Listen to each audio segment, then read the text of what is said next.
Hello, my name is Ed Frawley and I own Leerburg. I'm going to stream a video that we produced, I want to say 15, 20 years ago on how to train small dogs. And we never really marketed it. I just wasn't totally satisfied with the content of it. But there are some halfway decent ideas in it if you have a little dog. Quite frankly, back then we had large dogs. Now we have, my wife and I, Cindy, we have an 85-pound German Shepherd, but we also have 3 little dogs. We have a Border Terrier who's 14 years old. We have a Shih Tzu who's 10 years old, and I have a Chihuahua that is, I think Pip's getting close to 2.5 years old. Now you're looking at a guy that bred police service dogs for 35 years, and a lot of them. And I never let a dog sleep in my bedroom until I got a little dog. So I love little dogs, but I think there are probably more ways, more differences on how people can handle little dogs than what are in this video.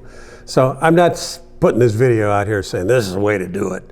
No, I'm putting it out there say, you might get some ideas out of this. It's not the end of the line. We do more reward-based training, more training with marker training and food rewards and yada, yada, yada.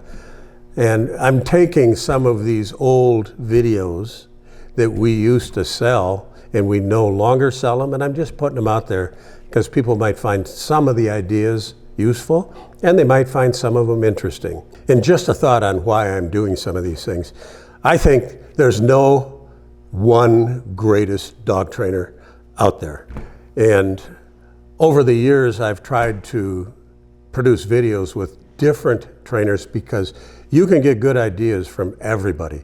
You're not going to learn everything you have to learn from Ed Frawley. You're not going to learn everything you have to learn from a Michael Ellis, who's a great dog trainer in his own way, but there's other ways to train dogs. So there's different things with different trainers.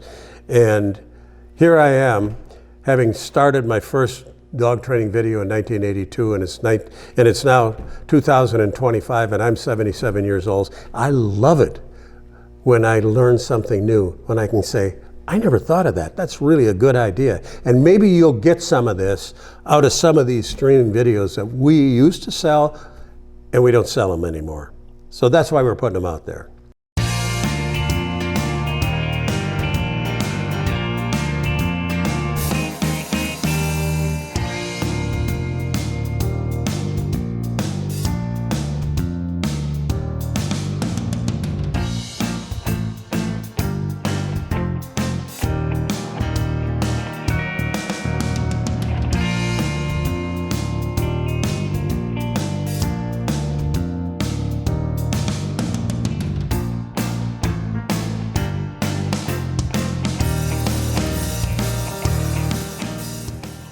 Throughout the course, we are going to be focusing on how to create a clear and consistent communication system with our dogs, which is going to allow us to bring them to their full potential, allow them to experience a lot of activities or scenarios that would be otherwise out of hand for them to experience or unavailable to them.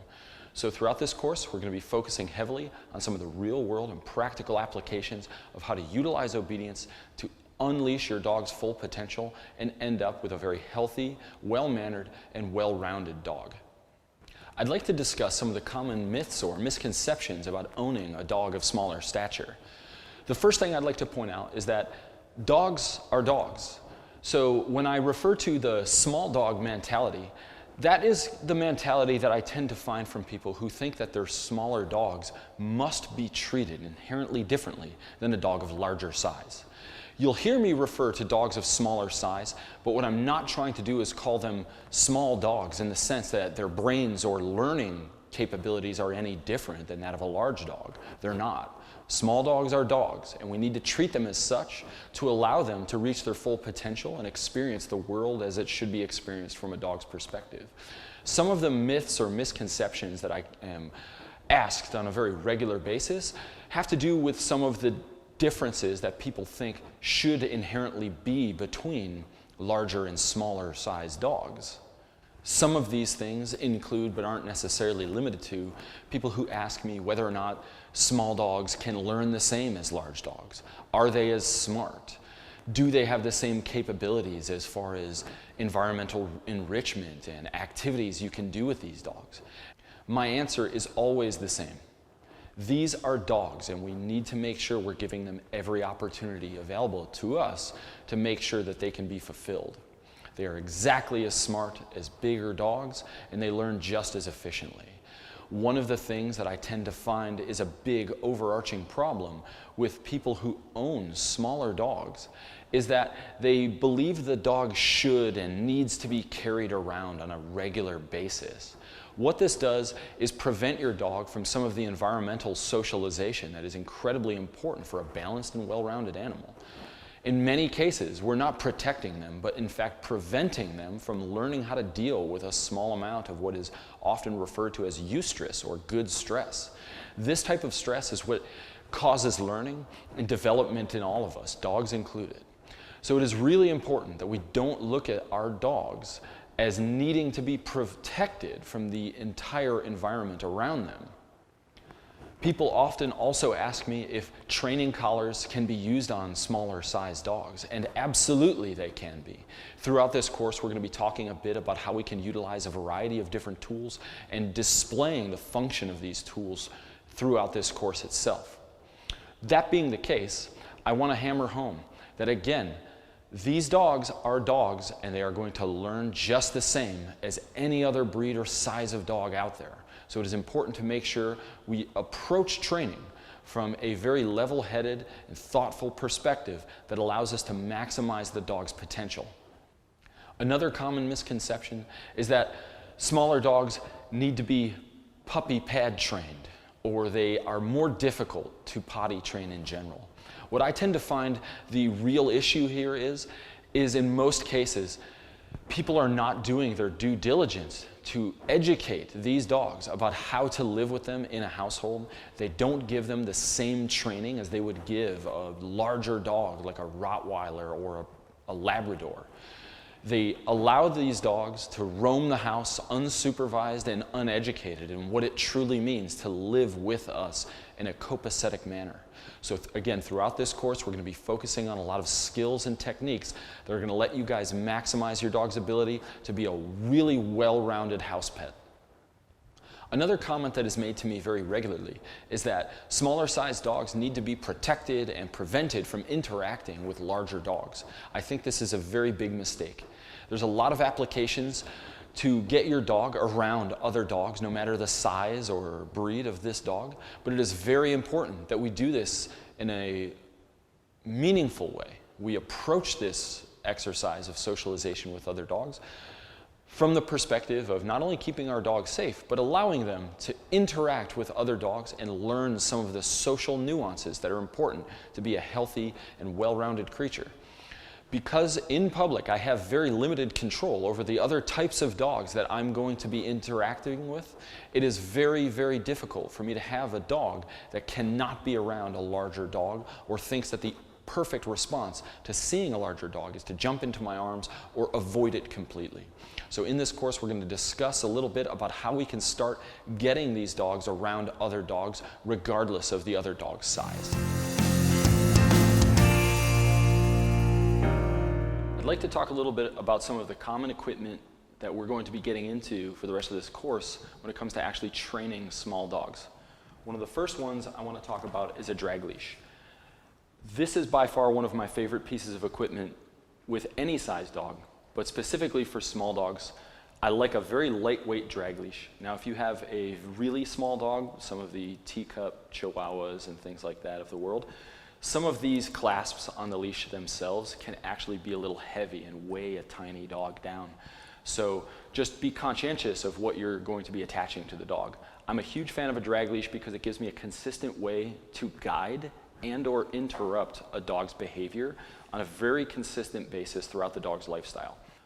Another reason the drag leash is one of my favorite tools is because it gives me a perfect timetable for when I no longer need to utilize it. If I've been allowing my dog to drag this tool around the house while I'm there to supervise, but I haven't had to actually use it, it's a great time then to take it off and no longer need to let them wear that leash. One of the big reasons I prefer a dominant dog collar over something like a choke chain is because it has the sliding ring and leash clasp mechanism that allows me to keep this tool in place, fitted properly high on the dog's neck. Now I do want this tool fairly high on the dog's neck, right behind where the cranium meets the neck itself, so right behind the ears. And generally speaking, you're going to always clip this leash clasp to the sliding ring on the dominant dog collar. And for your dog, when you're walking them, the leash clasp should be between you and the dog. So if they're on your left-hand side, it should be here. If they're on the right-hand side, it should be there. Another collar that I'm a big fan of is a micro prong collar. Most people know what a prong collar is in relation to large dogs, and it has a lot of associations with being utilized just to stop behavior. I personally view this from the exact opposite perspective. I'm a huge fan of this particular collar because it distributes the pressure from the leash evenly over the entirety of the dog's neck, and I can get a very responsive behavior from the dog without having to stress out a small dog's trachea. I prefer to utilize this tool in a guidance-based teaching way so that I can show a dog, move in this direction, stop doing this, get away from that. Ideally, this again can be something that we leave on our dogs if we're doing in-home training with this animal so that we also know, okay, they've been wearing the collar, I haven't had to use it, now it can be a time that I take it off. Lastly is our treat pouch. Anybody who's training a dog should have one of these around their house. It makes keeping stinky, sticky, disgusting treats very easy to carry around with you. It's easy to clip this to your belt as you're walking around the house, and you always have access to a way to reward your dog. I prefer to fill these with smaller size training treats so that if I have a very small dog, I'm not forced to be giving them big fat chunks of food of which take them a significant amount of time to chew on. Zooks are very nice. They're small enough for little dogs, and they tend to be soft so that they can not only chew them quickly and get on to the next activity, but it's also a lot softer on some of the very small dogs' teeth. When we're using something like dry kibble, we have to keep in mind that some of those animals have very small teeth set inside very small jaws, and to a certain extent, I think sometimes we're asking them to eat jawbreakers on a regular basis. Some of the leash clasps traditionally used on drag leashes can be a little weight-bearing for a very small dog. So this is another option, a very light leash. In the past, I've even used leashes meant for cats or ferrets, but some of these really small leash clasps can go a really long way for keeping the weight down on a dog of which weighs very little to begin with. And similar but different to the dominant dog collar is a slip lead. This slip lead is actually a collar leash combo so that it can go over the dog's head and you consistently have a leash always attached to them.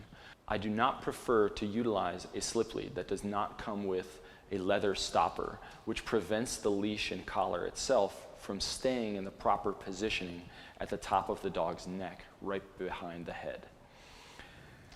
I do prefer a very lightweight leash because oftentimes I advocate letting the dog drag this tool around the house so that I consistently have a meaningful way to interrupt their behavior. And the one drawback you may find from utilizing a slip lead in that manner is that young or unsupervised dogs may chew them in half, and it can add up pretty quickly for you. And in closing about our equipment, it is important to keep in mind that not any one of these tools is better or worse than any of the others. They all have their specific purposes and distinctive uses for different scenarios, different dogs, and it is important long term that we keep an open mind about which tool is going to be appropriate for which scenario. And with that, we can end up with the best trained and most well-rounded animal available to us.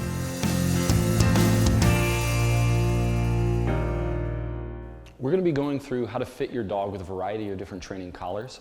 At this point, I'm going to be talking about the micro prong. The micro prong is the smallest version of any prong collars, made specifically for small dogs. The prong collar should have to come apart and then be reattached to itself around your dog's neck. If it's ever so large that you can slide it over your dog's head without taking it apart, it's just simply too large for your dog, and you should probably take a link out. It does have a male and female part, so hold any one of these links still, and at the junction, push straight down. It'll come apart. Pinch together at the top and reinsert, and you can put it right back together. I'm going to be fitting this to my dog Seif to show you the practical aspects of actually putting it on a dog. I want the collar to be fit relatively high on the dog's neck. It shouldn't be dangling like a necklace, but it also should not be so snug that it's pressing in on your dog's neck without any pressure being applied through the leash. I want it to be fit way up here, right behind her head. And the chain section for the beginning of this work should almost always be on the top of her neck, directly behind her ears. There are 2 rings on the prong collar. Make sure that you're always attaching the ring to the leash to the most outer ring, rather than clipping them both together. This facilitates an active release of the pressure when you want to let your dog understand that they've done the correct behavior. So here's another angle so you can hopefully see a little bit more closely what I'm talking about with this chain section. I don't want this chain section to be twisted at all, so when I pull on the most outer ring, it should create a little triangle shape in the chain itself. But make sure it's not twisted, and make sure you're not clipping both rings together, just the one, and that's the most effective and safe way to be utilizing this training collar. So to take this collar off is exactly the same principle. What I'm going to do is hold one of these links still. The one next to it, I'm going to push straight down towards the floor, and it pops apart. So you guys may have just noticed that somebody came in, and therefore my dog let out a little bark, mostly curiosity. I don't necessarily find it pertinent to address every little noise that comes out of her mouth. And in most cases, I don't want to be addressing all of those things with anything other than calm indifference. When nothing's wrong, I tend to act like nothing's wrong. In a lot of cases, it allows this behavior to simply go away on its own. But as I said, if there is at any point a nuisance type behavior that's displaying itself, we're going to be getting into a variety of ways that we can curb those things in the future. In many cases, when things like that happen, my dog displays a behavior that ultimately is not my most favorable. I don't necessarily find it necessary to interject or address the behavior in all aspects. I simply want her to understand that she's still required to hold the position that I've asked her to sit in. And if it were to be a nuisance type behavior that I definitely needed to stop, we're going to be able to address that later. The next collar I'm going to be talking about is what's called a dominant dog collar. The way I want this to fit, very similar to the micro prong. I want it very high up on the dog's neck, directly behind the base of her skull and ears. And depending on what side of you you're going to be working with your dog, I want to keep the leash clasp in between myself and the dog. I'm going to be showing you as I put this on as though she would be walking on my left-hand side. So as I wrap this around the base of her neck, I want to clip it to itself here, so that if she was walking on my left-hand side, the leash clasp would be in between myself and her. It's going to allow this to function in the most efficient way possible. The next tool we're going to be discussing is what's oftentimes referred to as an English-style slip lead. One of the most important factors for this is to, again, make sure that it's on the correct side of your dog. So in this case, I want this to be fit as though my dog would be walking on my left-hand side. So if I'm looking down the leash, it should make a shape almost like a P. When I put it over my dog's head, again, I want it fit right behind her ears, up high on her neck, directly behind the base of her skull. And when I slide this stopper down, I want to make sure that it's going to keep this collar and leash fit high in her neck, but obviously not be adding any pressure without me asking her to do something. One of the other pieces of equipment that we've discussed previously is a drag leash. Seif is already wearing her micro prong collar, so what I want to do is show you how I would like to attach the drag leash to the micro prong and allow her to drag this around. I always want to clip this leash to what's oftentimes known as the live ring, or again, that outside ring on the prong collar. I'm going to attach the leash, and it's called a drag leash because we just let the dog drag it around. Some dogs have had a negative experience with a collar in the past, or quite simply have never been made to wear a collar regularly so that they have become desensitized to it. Some of those dogs try and duck the collar, they move away, and they essentially do whatever they can to try and avoid having any collars put on them. If that's the case, what I oftentimes like to do is take the collar, make sure I have some food available to me. So in this case, I'm just using my dog's kibble. She has no problem with the collar itself, but I'm just going to demonstrate how I can start with a nervous dog to desensitize them to the collar itself. In the beginning, I'm not even going to attempt to put the collar on the dog. I bring it towards the dog's face and head as though I was going to put it on, and I like to then deliver the dog food right afterwards.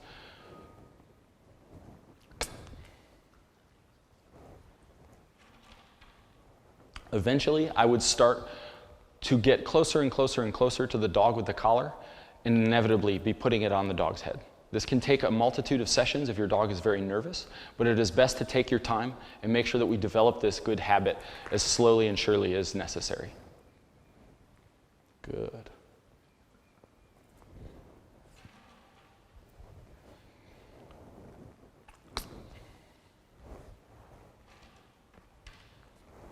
Again, sometimes just touching the dog with the collar itself can be something that they find very distasteful, so I want to also desensitize and counter-condition that behavior itself. Hey, Steve. Good girl.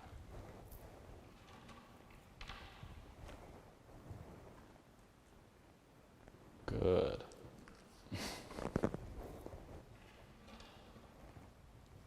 It is also not a bad idea, as you progress through this, to allow your dog to eat the food out of your hand with your hand inside the collar itself. This gets them, again, used to the fact that they're going to be putting their face and neck near the collar.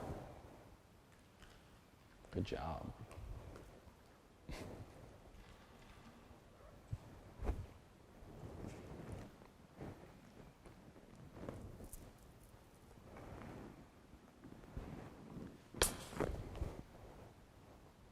There it is.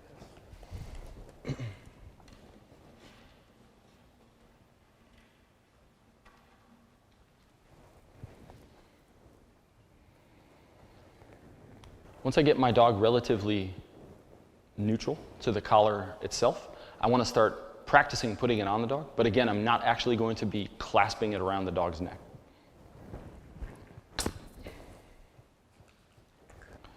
This can be an excellent introduction to the collar itself for a dog that has not previously had to wear one, and ultimately can make this into a very enjoyable experience. In many cases, I will use my dog's breakfast or dinner to do this if I have to desensitize a dog to this exercise. Steve? Good.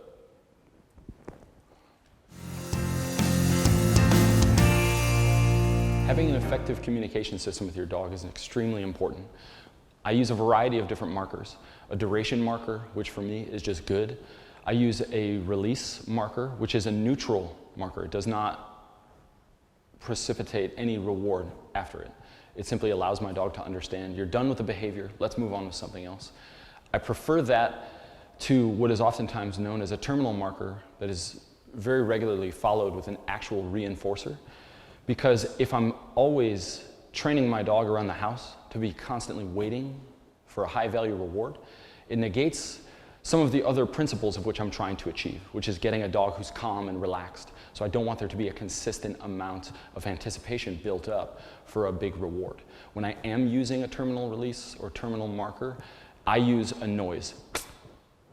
I use that for any number of behaviors. It tells my dog that they have done the correct behavior and they're all done and they can come to me and get rewarded. I've previously charged this mark, and there's a variety of different material available on Leerburg to discuss in depth the usages of reward markers. I just want to talk to you quickly about the communication system I use with my dog. I use a variety of different markers for her different behaviors. The sound or noise itself is mostly irrelevant. If you use a different sound or word than I do, that's fine. What's important is that it is clearly defined to your dog and you use it consistently. So for my dog, when I tell her good, it means she is in the process of doing the exercise I've asked her to do and she is likely to be rewarded for it. If I say, it means she has completed the exercise and she can come to me and get rewarded. And if I tell her break, it simply means that the job is done and we can move on to something else, but I'm not going to be rewarding her with a tangible reward in that sense. I'm going to run her through two different behaviors, a two-handed touch and 4 feet onto an object, which we call the place command. See, snärta. Good. So then I can bring her the reward, but she's required to stay in the behavior while I do this.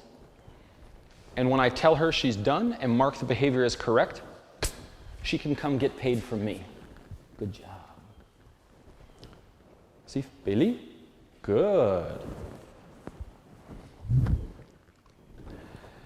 And then I'm going to tell her that she's done a good job, obviously, and then I can let her up, but I'm not going to pay her. And this is where I will use her neutral release. See, break. Billy. Good.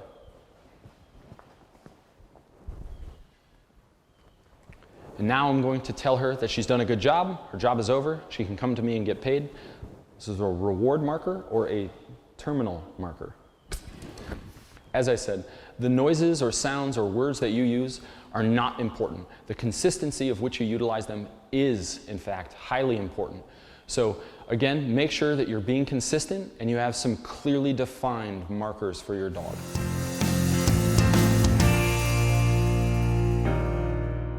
To start this module off, we're going to be talking about how best to utilize the leash and some of the basic principles that are going to be the foundation of handling a leash correctly in the future. The leash is a huge important piece of the puzzle moving forward with your dog. I don't care what training you're trying to do with your dog. A leash is a very, very practical and important piece of equipment to know how to use correctly. There are three fundamental factors to utilizing a leash correctly and efficiently. The first one being the angle or direction of which we're pulling on the leash. The second being the amount of pressure or force that we're actually exerting over the leash itself. And thirdly would be the timing and speed of which we remove that pressure once the dog has agreed to comply with whatever we've asked them to do. I'd like to discuss a variety of different leash handling techniques that you're going to see me utilize throughout the entirety of this course. To start off, I'd like to discuss how we're going to be holding the leash in general.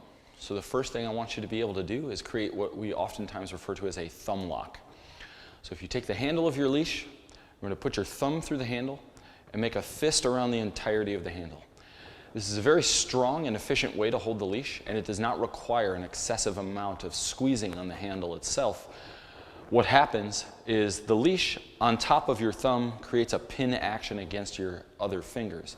So if anything were to happen, even if I'm not holding really tightly, this prevents me from slipping the leash off of my hand. It also gives me a much better opportunity to release the leash entirely if I need to get the leash off my hand to deal with any number of scenarios that might arise throughout my life with my dog. If I do the traditional wrist wrap technique where I have the leash wrapped up around my wrist with my hand through the handle itself, I give myself a very limited opportunity to disengage from using the leash in an efficient manner. However, if we're using a thumb lock on the leash, I can hold nice and snugly, and if I need to release the leash entirely, I open my hand and it falls off my thumb with great ease. When I'm using two hands on the leash, the hand that is closest to the dog, so in this case I'll demonstrate if a dog were on my right-hand side, the left thumb would be my thumb lock, my right hand is going to be the communicator to the dog. So I want this palm to be palm down rather than the traditional palm up that I see a lot of people walking their dogs with. This is a very inefficient movement on your leash. It doesn't give you a great deal of strength or dexterity, and it limits your finesse quite greatly. With your palm down, it allows your arm to move in a very natural and fluid motion, which gives us the best opportunity to communicate efficiently and smoothly with our dogs. If at any point you find that you have one of your arms very high in the air trying to guide your dog somewhere, you're generally speaking probably giving a bad direction. Being able to efficiently change the angle and direction of which you are giving your dog instruction with the leash is extraordinarily important. So get used to being able to slide your hand up and down the leash, letting leash out and gathering it back up so that it's not in the way, we're not getting tangled, and ultimately I can give my dog the best instruction possible. When handling the leash with a dog, it is really important that we give ourselves an adequate amount of space between our hand and where the leash attaches to the dog's collar. If we're holding the leash extraordinarily close to our dog's collar, it gives us a very limited opportunity to keep that leash completely loose and lacking of all pressure. On the other hand, if I'm holding the leash really far away from my dog's collar, it does not give me a great opportunity to communicate effectively because I have to make such a large movement in order to add any meaningful amount of pressure on the leash itself. We want to find some happy medium so that when we're utilizing the leash, we don't have to extend our arms fully, but we also give the dog an opportunity to possibly make some minor mistakes without getting constant restraint on the leash or pops and tugs and pulls on the leash of which we didn't actually mean to give the dog. One of the ways I will sometimes judge how close to the dog I should be holding the leash is by using a technique that's very similar to wrapping up an electrical cord. Many people have done this with an extension cord where they wrap it under their elbow and on the top of their hand. It's very similar. So what I do is I do my thumb lock. I can wrap the leash once around my elbow, and where I grab the leash is normally a very efficient way to judge how far from the dog I should be holding the leash itself. This gives me a very loose framework of which I can work within to find the most effective way to handle the leash with a dog.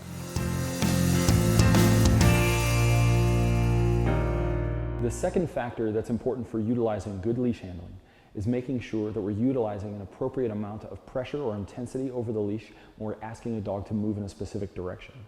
Small dogs specifically tend to get a little bit more force than necessary applied to the leash in order to get them to move. I specifically find this to be a problem if we're dealing with a somewhat stubborn or resistant dog. People want to try and force the movement to happen. We never want to be forcing the dog to move with the pressure we're exerting over the leash. It is important to use enough force to allow the dog to understand I'm asking for a movement, but not enough force to force the movement to happen itself. It's important to understand that when we're utilizing the leash, we are not trying to impose our will on the animal, but instead trying to get them to make the correct decision. Our information should be enough to ask that this animal makes a choice, but not enough to physically manipulate the dog into that actual choice. The next concept we're going to be discussing is the amount of pressure or intensity of that pressure exerted over the leash itself. Again, I'm going to be working with my dog Seif, who already understands all of these concepts, so I shouldn't have to find myself utilizing very much pressure whatsoever. With some of the dogs you're going to see later on in this segment, we may have to utilize not only a little bit more pressure on the leash, but also a different tool depending on the dog's responsiveness to the particular tool that we have available to us. I'm going to try and put her into a scenario of which she doesn't practice often, so you can see how I handle a dog that does resist. You're not going to see me exert an excessive amount of force to force her to move, but simply give her enough information with the leash that she understands what I'm actually asking for is in fact a movement. So you can see for simple behaviors like moving towards a box, I can do this with literally 2 fingers on the leash and get her to move in the direction I've asked her to move in. I am not necessarily concerned with how far of a movement that she makes, but certainly that she does in fact commit to the movement itself. Good girl, lady.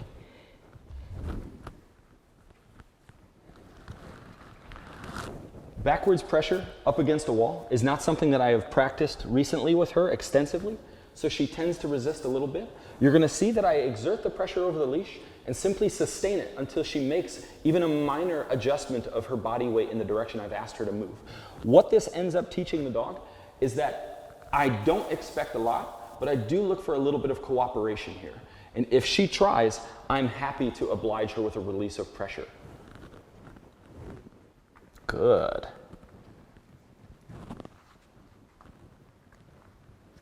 Good. Good girl. Good job. And again, for the sit, it doesn't take a whole lot to bring her head up and get her rump onto the floor. These are all exercises that I have done with her previously. So again, this is what it can look like with a dog who has gone through all of these exercises quite a bit. So as you can see, when I'm asking Seif for a movement, because I've run her through these exercises quite a bit in the past, it's important that you guys practice these things with your own dogs so that you can get your own dog to the level of responsiveness that you see with Seif. We're always looking to be able to utilize the least amount of pressure possible, and through these exercises and practice, you're going to be able to achieve the same results with your own dog. So again, with a new dog, I would like to demonstrate how to utilize the leash correctly while focusing on the amount of intensity or pressure we have to exert over the leash itself. Stella is actually quite responsive. She's doing pretty well, so I don't have to use a whole lot of pressure. So again, you can see she's being very responsive to this light leash pressure. And here, where she doesn't move right away, I'm going to sustain that pressure. I'm not increasing. Good. And only going to release when she moves in the direction I've been asking her to. Good girl. It's always important to recognize that if your dog is not necessarily jumping at the gun to be compliant, the first thing you do not want to do is add more pressure and force the movement. We want to focus on being patient and really consistent with that leash pressure so that the dog fully understands this is a choice that they have to make. It is not something that happens to them. Good.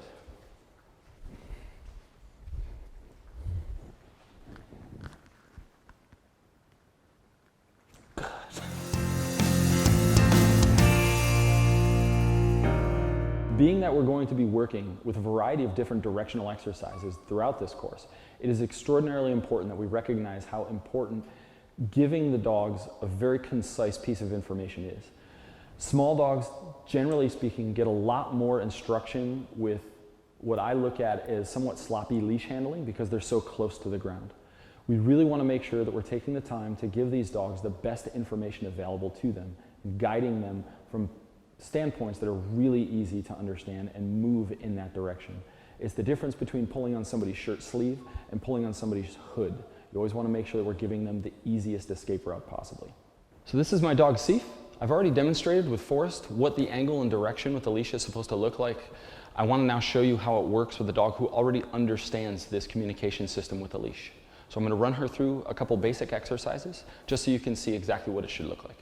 When I'm going to ask her to get onto an object, I want to make sure that I'm not just pulling straight ahead, but oftentimes with a slight upwards angle because that's actually the direction I'm asking her to move into.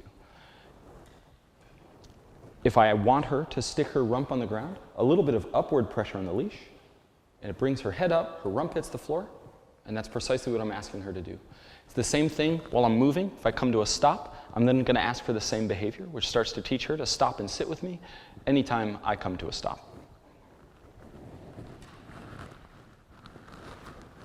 Good job. Good girl. If I do this exercise up against the wall, I'm not necessarily looking for a huge movement. Good. If I get it, great.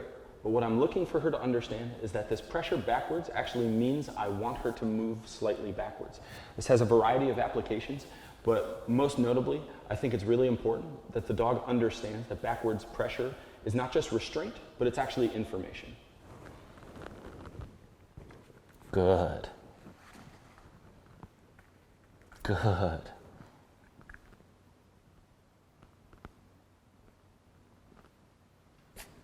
Good job. Good girl. I'm going to quickly demonstrate some of the other exercises or games I like to play with the leash pressure with any dog that I'm training. I'm going to be doing a right about and left turn. I also like to practice backwards pressure up against a wall. I prefer to start this up against the wall because it takes away some of the options for the dog to just spin away from the handler, and it allows them to truly understand that moving backwards is precisely what I want them to do. One of the other things I like to make sure is that I can give my dog directional information to my right and to my left in case I need to send them to an object in the future. This is a great foundation for getting them to understand that particular movement. So as I move with her, again, I want to keep my angle and direction on the leash very concise for her. So if I make these turns and I need to use the leash to guide her with me, I want to make sure that it's really clear information for her. Good girl. And when I turn towards her, if I need to back the dog out of the way so I don't squish them, I'm going to utilize a little bit of leash pressure for that as well, which is one of the other reasons teaching your dog to back up against a wall is extraordinarily practical. I don't want to have to walk around my dog if I need to turn towards them. I want them to be able to make that turn with me. One of the more difficult concepts for dogs to learn is to back up with leash pressure. I prefer to start this exercise against a wall to take away some of the options for my dog so that when I give them the information to back up, it's as clear to them as possible. So as I do this, I like to bend over quite a bit, especially with a smaller dog, so that I can give really clear information. I want the leash to be in line with the dog's back. And again, we're going to bring all three leash pressure concepts full circle. The angle, direction, timing of the release, and the amount of force or pressure that we exert over the leash itself. Good. If she sits, good job. I keep that pressure on. You can see Seif kind of backs herself up there from a sitting position. If you're trying this exercise with your dog and you find that there is a lot of resistance and you're having difficulty making progress forward, one of the best things you can do is move the dog forward with you and then try again. That gets the dog out of the sit, and it can then help them stay in that standing position as you're asking the dog to back up for you. Good girl.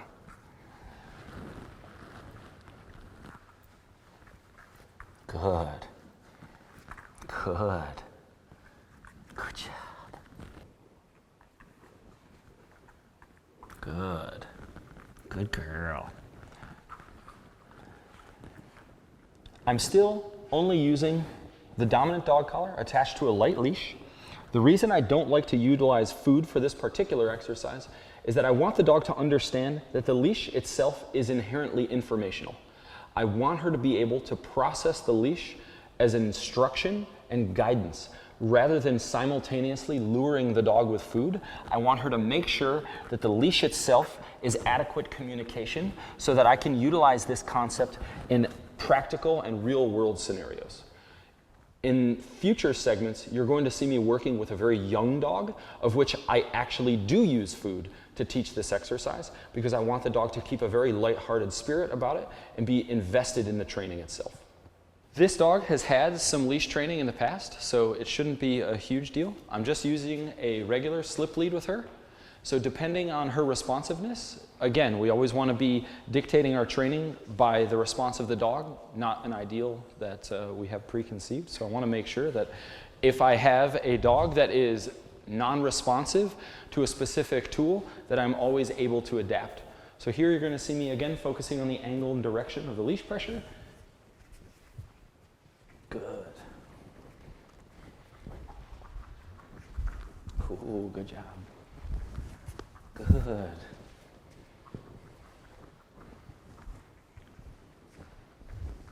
Good girl. Good job. Good. Good girl.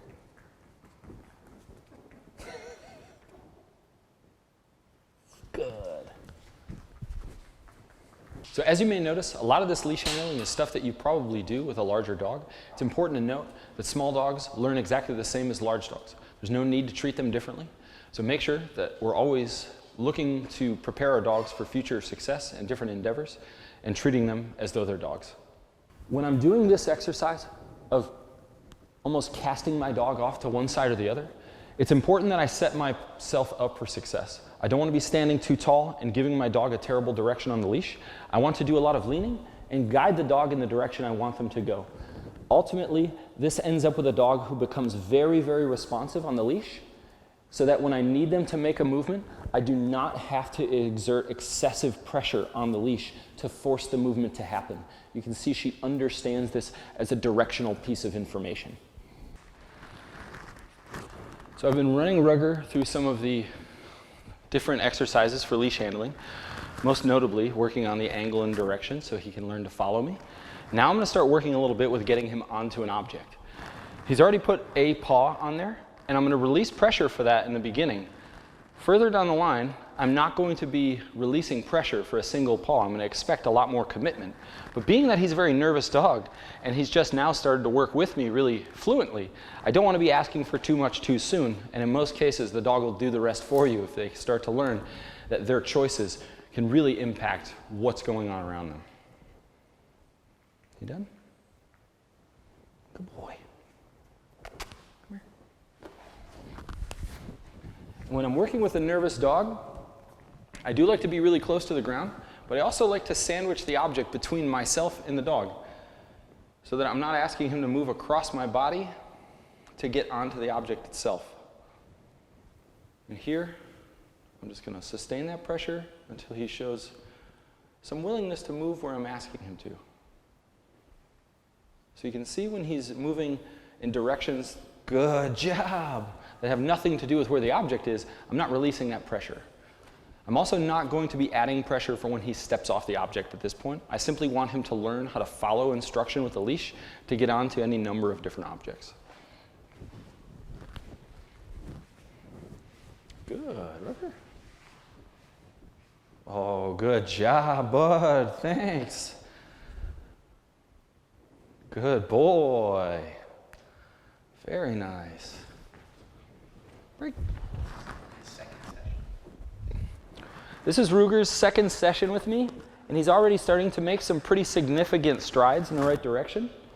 He's becoming very, very responsive to the leash, and he's willingly going across some of these objects without any tension from me whatsoever. Good job.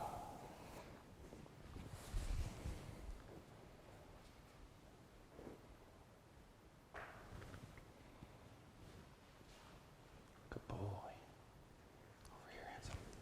That's my man. What a good boy. Thanks, dude. Yeah.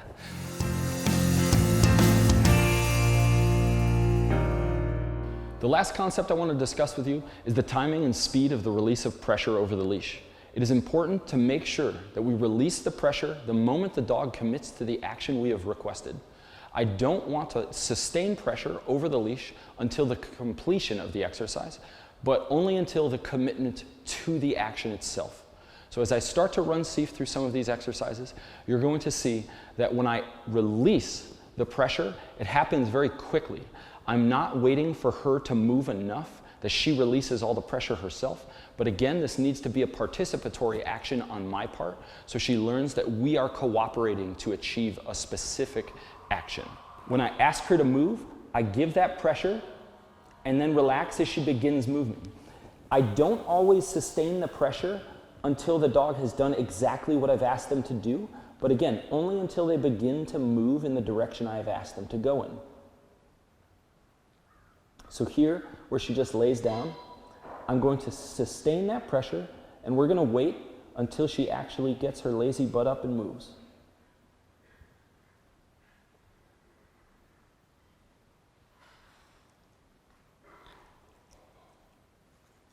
Good.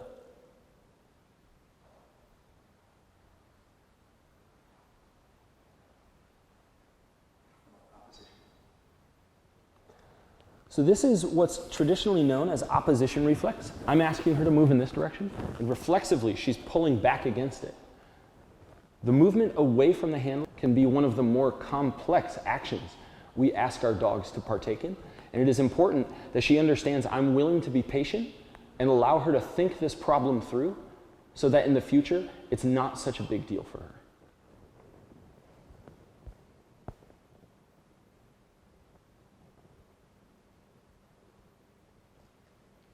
Good.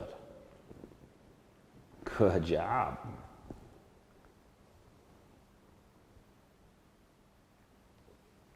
Good job, lady. Good girl.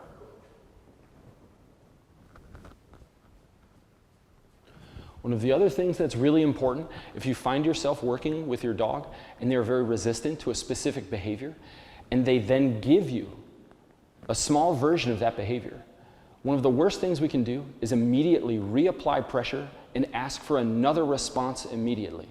I want to make sure that I give her an opportunity to understand that once she has done it, I'm happy to give her a little bit of a break.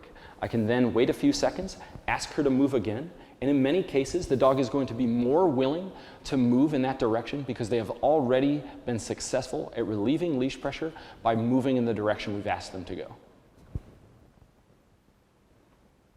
Good.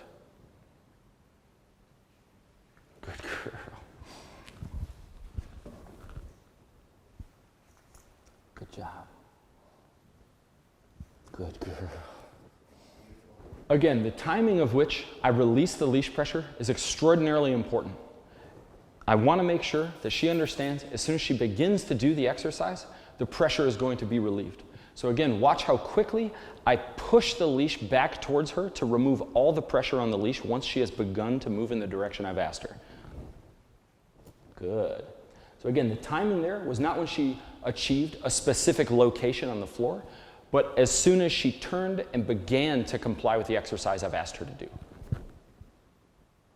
Good. Good. Good job, lady. Good girl. And once she has moved in that direction successfully, I want to keep the leash as loose as possible, as often as possible.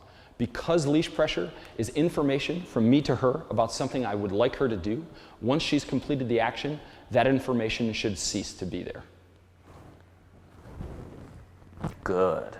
And lastly, I'd like to demonstrate one more time the importance of having really good timing and a quick release of pressure once the dog commits to the action I've asked them to do.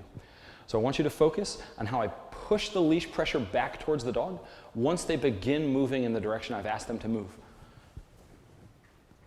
This concept is arguably the most important out of the three to focus on because it's what tells the dog when they have made the correct choice. So here again, I'll hold that pressure and sustain it. Good. And as soon as she started to move, I pushed the leash pressure off back towards her, letting her know that's exactly what I wanted from her. Good girl. And now the next time I add pressure, it's almost always going to elicit a bigger movement from the dog because they've just seen that moving towards the pressure is very much successful. Good. Good girl. Now that we've covered some of the basic principles behind utilizing the leash correctly, I want to discuss a quick exercise of which we can use the leash to start conditioning your dog to be able to move in any number of different directions with you.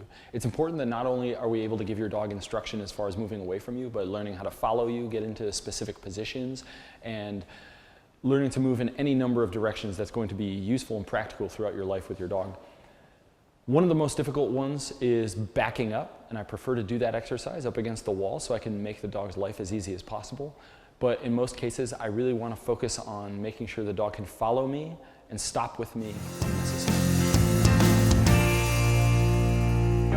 So what I want to go over is one of my favorite exercises when introducing leash pressure to a new dog.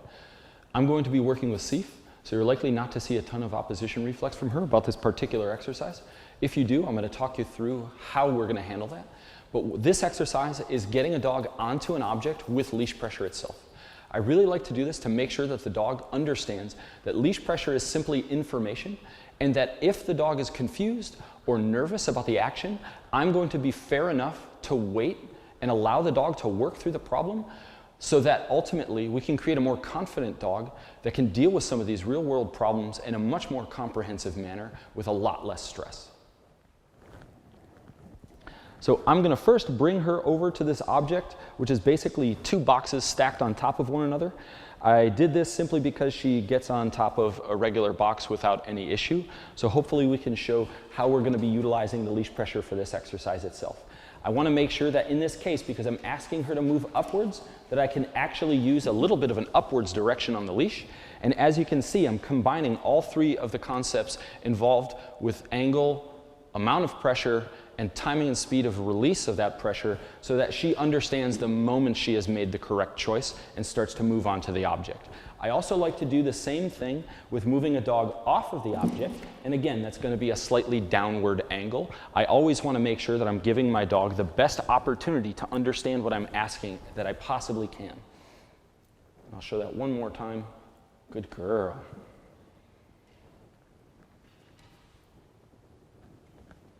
Good job.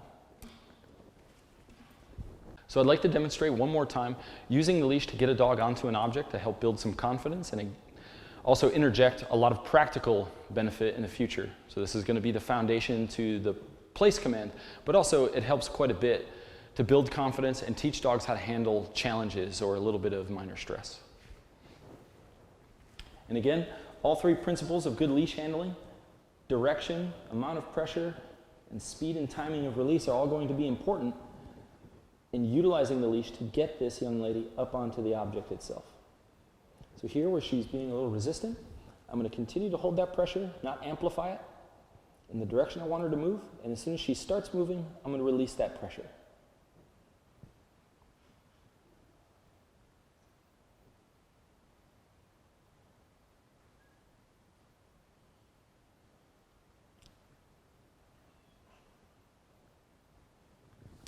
Good girl, thanks.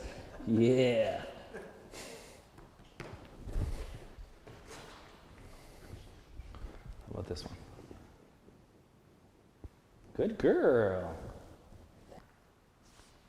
Good girl.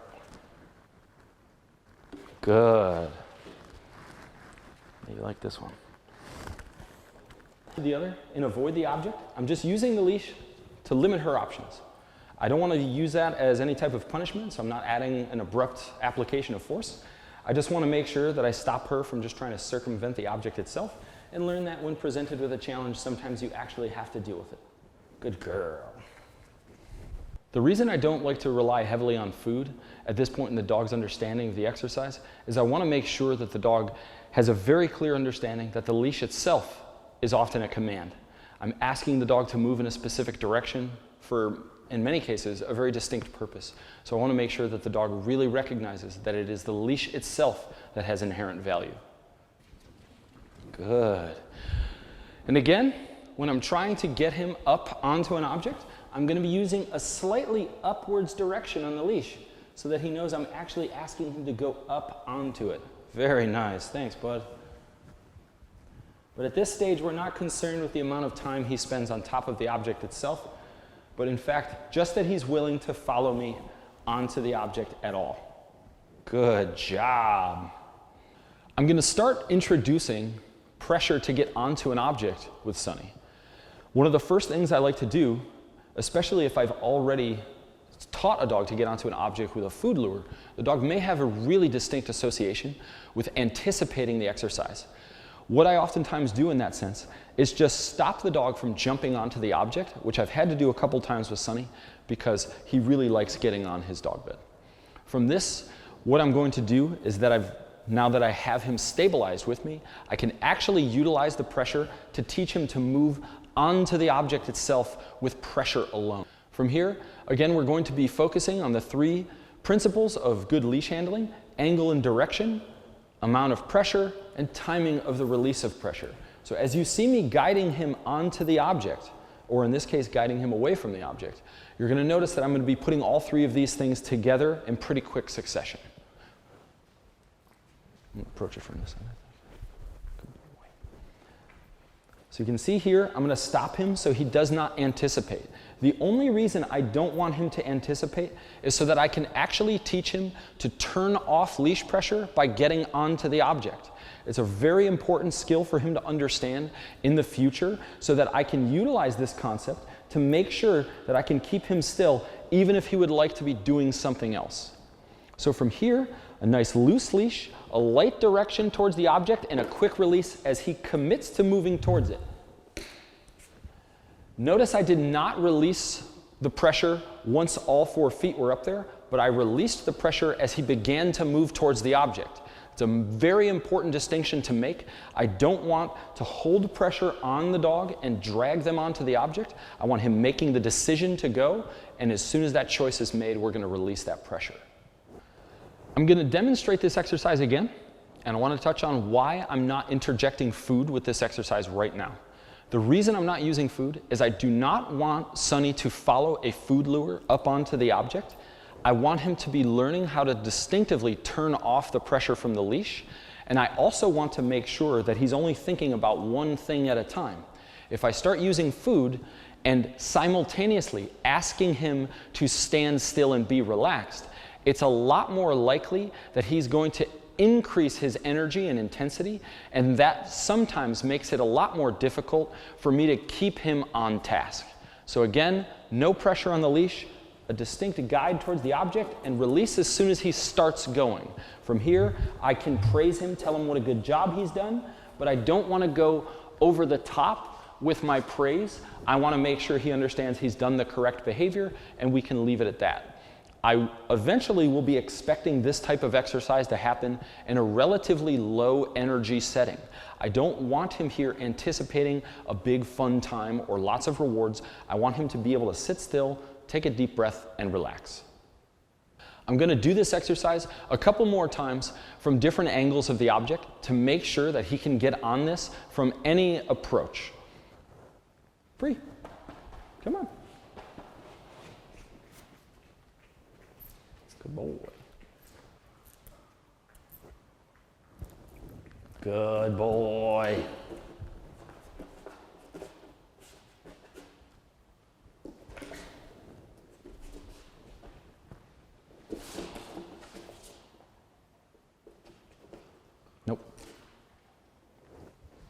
Bree.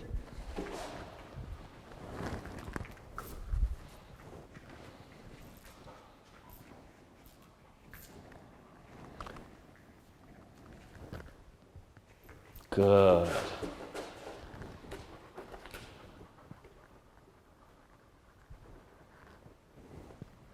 As you can see, he's really taking quite nicely to this exercise.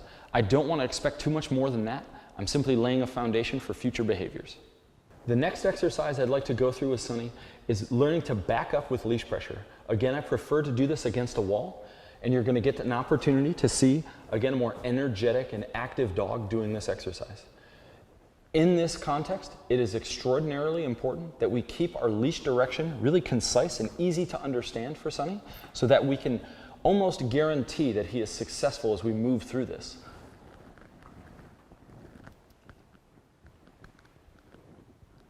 Good boy. Good job. Good boy. As you can see, the first couple repetitions of this pressure, he made a very slight movement, but because I showed him that even a slight movement results in the release of pressure of the leash, the third time I asked him to move, he gave me a big movement on top of what I had already asked for. With another dog, you're going to see me utilizing backwards leash pressure up against a wall to make sure that the dog can begin to move in the direction I'm asking them to move in, even if it's not the most natural movement for them.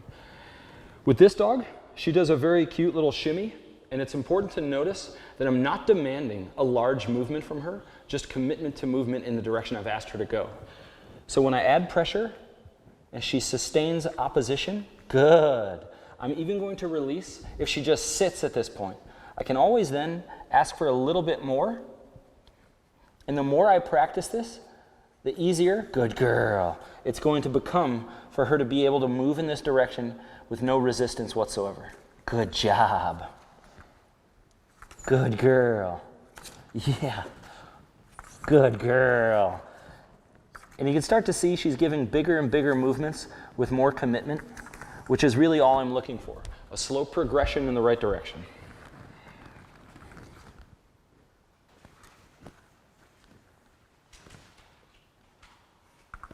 Good job. That works. Good. Good girl.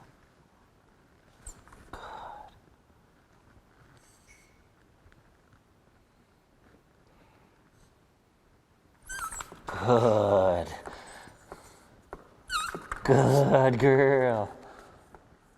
Yeah. Another thing I wanted to add about utilizing leash pressure backwards to get the dog to move back with us is that this is going to be a really important aspect of walking calmly and nicely up the street with your dog. If your dog starts to creep forward and try and sneak out and ahead of you, utilizing backwards leash pressure to get them to get back in line with you is extraordinarily important. So again, I should be able to just get the dog to back up. Good job. Thanks. Another reason to make sure that you guys are practicing significant repetitions of backing your dog up against a wall is that when you start walking your dog and your dog tries to creep out in front of you, this is an incredibly practical skill to get them back in line, making sure that we're walking together in a calm and concise fashion. As we start doing some of our fundamental leash exercises, it is very common that we run into what is oftentimes referred to as opposition reflex, which is a reflective resistance to moving in a specific direction. Think of when somebody pulls on your shirt from behind, how you almost instinctively move forward rather than backwards. Throughout this process, it is important that we consistently continue to keep the leash pressure in a gentle but guiding manner and do not release that pressure until the dog actively moves in the direction we're asking them to move. It is very important that we make sure that the dog is making the correct choice when we release the leash pressure, and ultimately teaching them that refusing to participate is not a very good long-term strategy for dealing with some of the challenges that are going to be presented to them.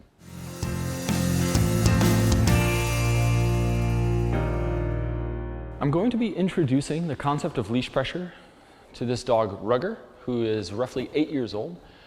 Normally does not behave very well on a leash, This is my first session working with him. I don't really have an end goal that I'm trying to achieve other than I would like to make him a lot more responsive to any leash pressure that we do give him. So I'm going to have you watch as I work with a nervous dog and starting to introduce this type of pressure so that he understands that he can actually make this thing go away by simply moving towards it. This is a very important concept for a dog to learn, especially a nervous dog. And it's important that I'm not trying to accomplish any specific task right now. I'm happy to let him kind of go through some of the things that are normally effective for him. We can see right now he's trying to bite the leash. I don't want to start introducing a correction to that right off the bat, because I don't want to send the message that I'm here to just make his day miserable. I want to make sure that he understands that even when he's being slightly stubborn, I'm happy to work with him and allow him to make some choices about the behavior.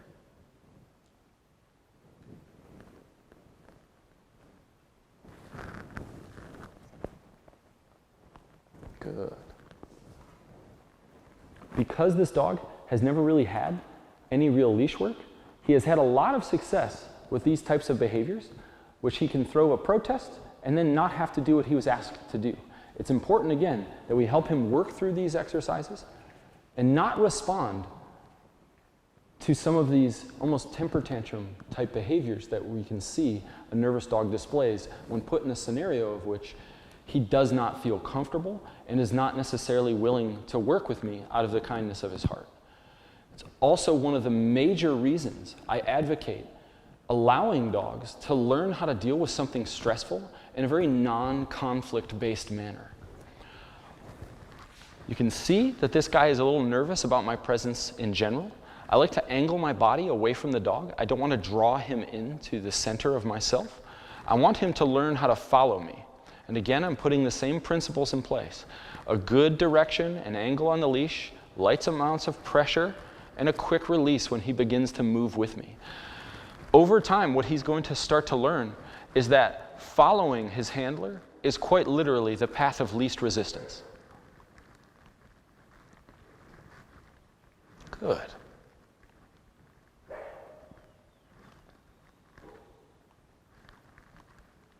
In these moments where he's not making big movements and he's not willing to get really close to me, I'm not trying to amplify the amount of pressure I exert over the leash itself.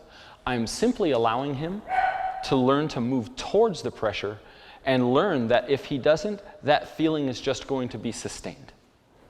Not amplified. I'm not going to coax him with any amount of commands or words. I'm going to let him learn to deal with this minor stress and work through the problem. Good boy. Good job, Rugger. Good.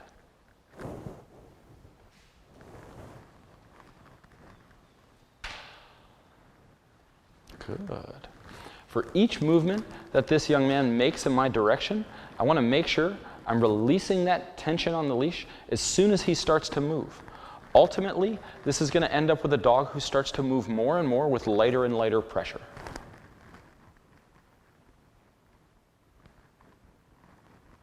Good. Good.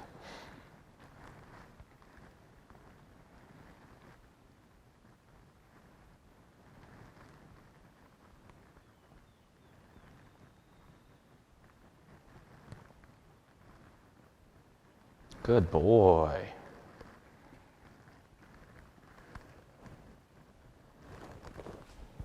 Good job, Rugger.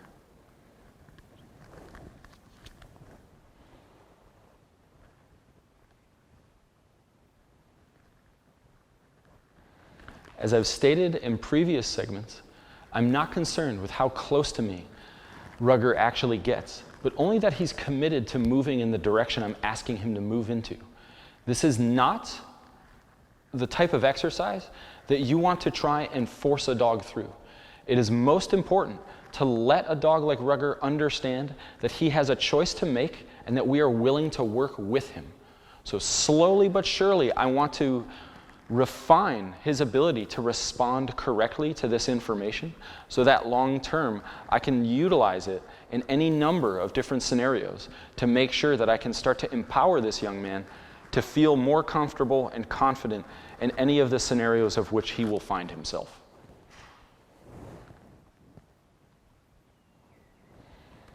And if you notice, his feet just moved, and I did not release tension on the leash.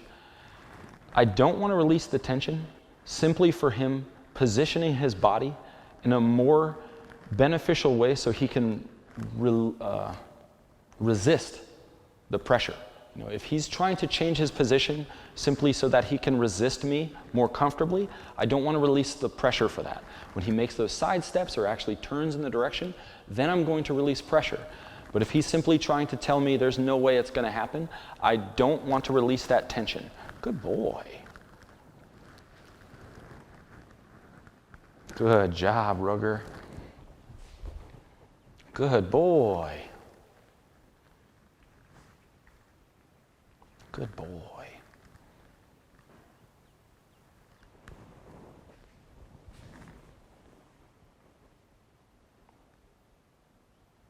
Another thing you will notice that I'm not doing with this nervous dog is trying to pet him or share affection.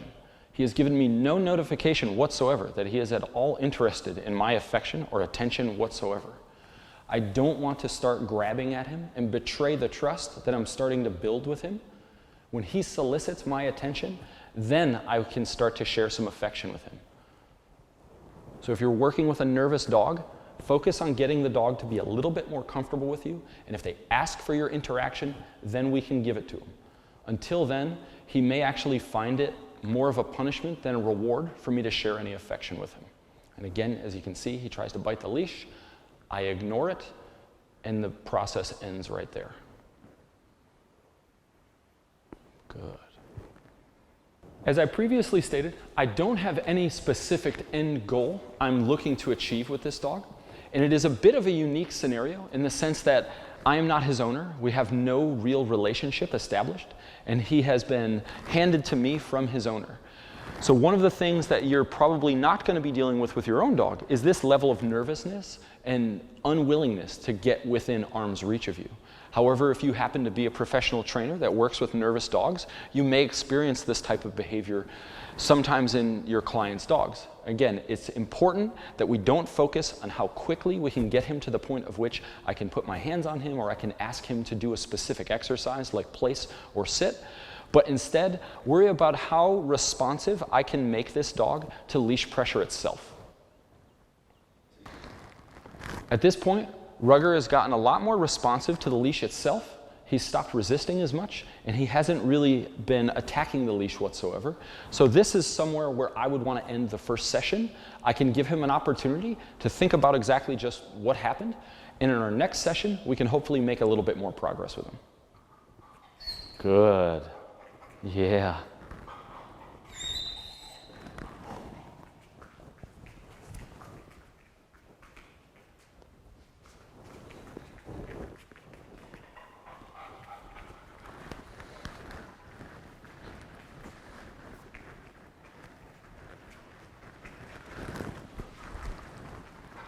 Good boy. Yeah. So you guys have just seen some footage of Sonny being very disconnected with me as the handler. He's very interested in a lot of other things going on, and he wasn't extremely responsive to the pressure provided from the slip lead itself. So we fit this young man for a prong collar. The principles of which I'm going to be utilizing with the leash are exactly the same with this size dog as they would be for a much smaller dog. And the same exact leash handling skills are going to be utilized for a much larger dog. The difference is the angle or direction. So if my dog is closer to the ground, I want to make sure that I am matching that angle. Otherwise, the three principles are exactly the same. I want to have a good angle or direction, a good amount of pressure on the leash, and a quick and timely release of that pressure when the dog begins to move in the direction I've asked them to move in. Good. When I'm introducing this, I like to do this with movement. I want to start facilitating this dog to understand that my location in relation to him is extraordinarily important. I don't want to end up having to hold him next to me, but in fact, I want him to choose to stay there. So by changing direction, what he can start to understand is he feels pressure, moves back towards me, and pressure goes away. so that ultimately I can pretty quickly start to get a dog to be in a relatively close proximity to me without having to physically hold them in that position. Good. Good boy. Again, I don't necessarily have an exact exercise or behavior I'm looking for. I'm just trying to make sure that this dog can be very responsive to leash pressure without having to exert a lot of that pressure over the leash. Again, that's where we start to talk about making sure the dog understands that they can make a choice with this type of exercise. I do not want Sonny to think that this simply happens to him, but instead I want him to understand that his behavior is what causes this pressure to be there or to be released, which is why at this point we can take him from being a bit of a nut to getting him to sit relatively still with, again, no pressure on the leash. So if I'm not asking Sonny to do something or I'm not telling him one of his behaviors are inappropriate, this is what the leash should look like. I see a lot of times people stand and they hold their dogs next to them. Essentially what you're telling the dog is that you have to feel that pressure if you do it the right way or the wrong way, which essentially teaches them to just do whatever they'd like and tolerate that sensation. Good. So you can see that Sonny is not only not running around as much, but he's also visually checking in with me quite a bit, so that when I come to a stop, he understands where he's supposed to stop with me. Good.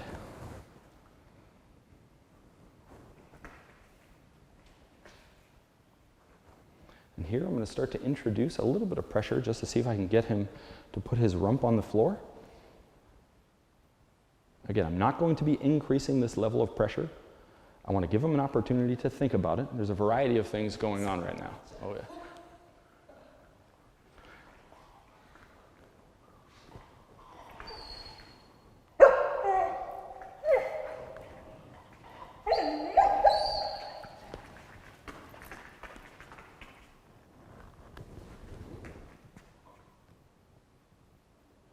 I'm using my hand here to stabilize his hind end.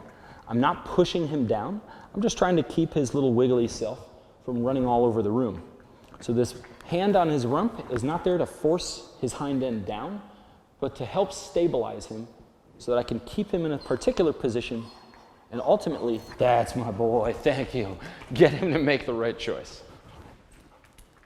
Good boy.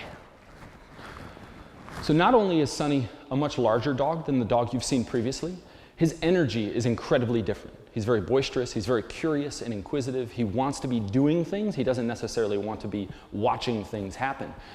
The point to keep in mind is that the leash handling is exactly the same.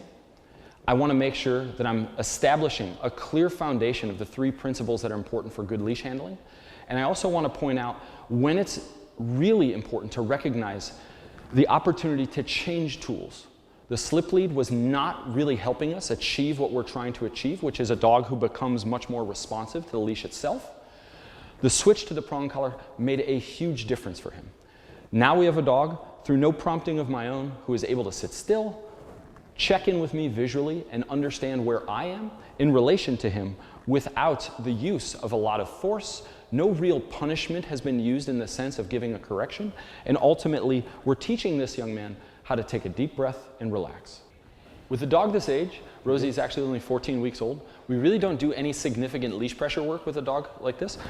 What we want to do, on the other hand, is make sure she gets very comfortable wearing the equipment, so in the future we don't have to deal with any of the sometimes common roadblocks to utilizing a leash if the dog hasn't worn one.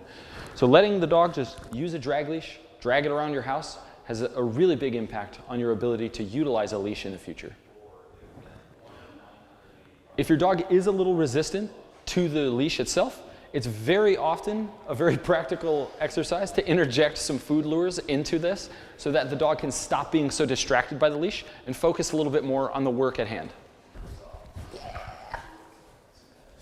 Good girl.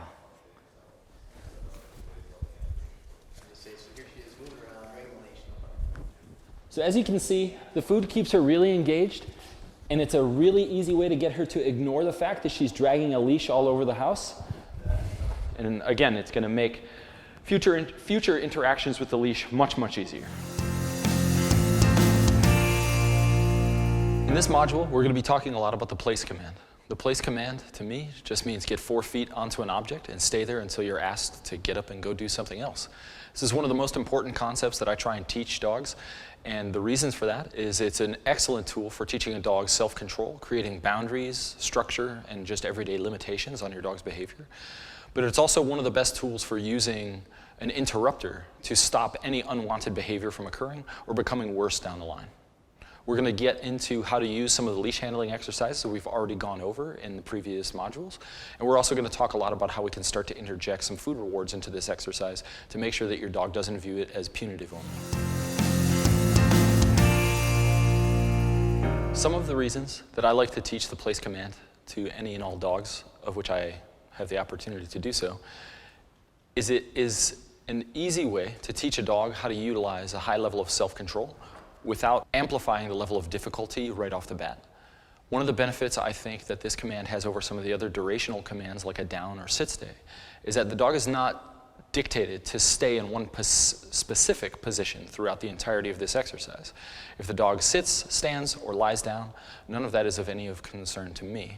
What I am concerned with is the dog's ability to stay in one area, and the object of which the dog is on top of gives the dog a consistent reminder of where they're supposed to be staying. So it's a targeting system on top of that.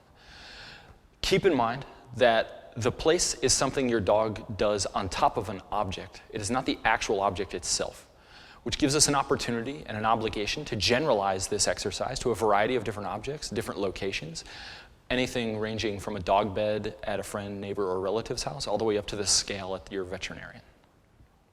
In addition to utilizing the leash to guide your dog onto an object, I also like to start interjecting the use of food rewards in this training.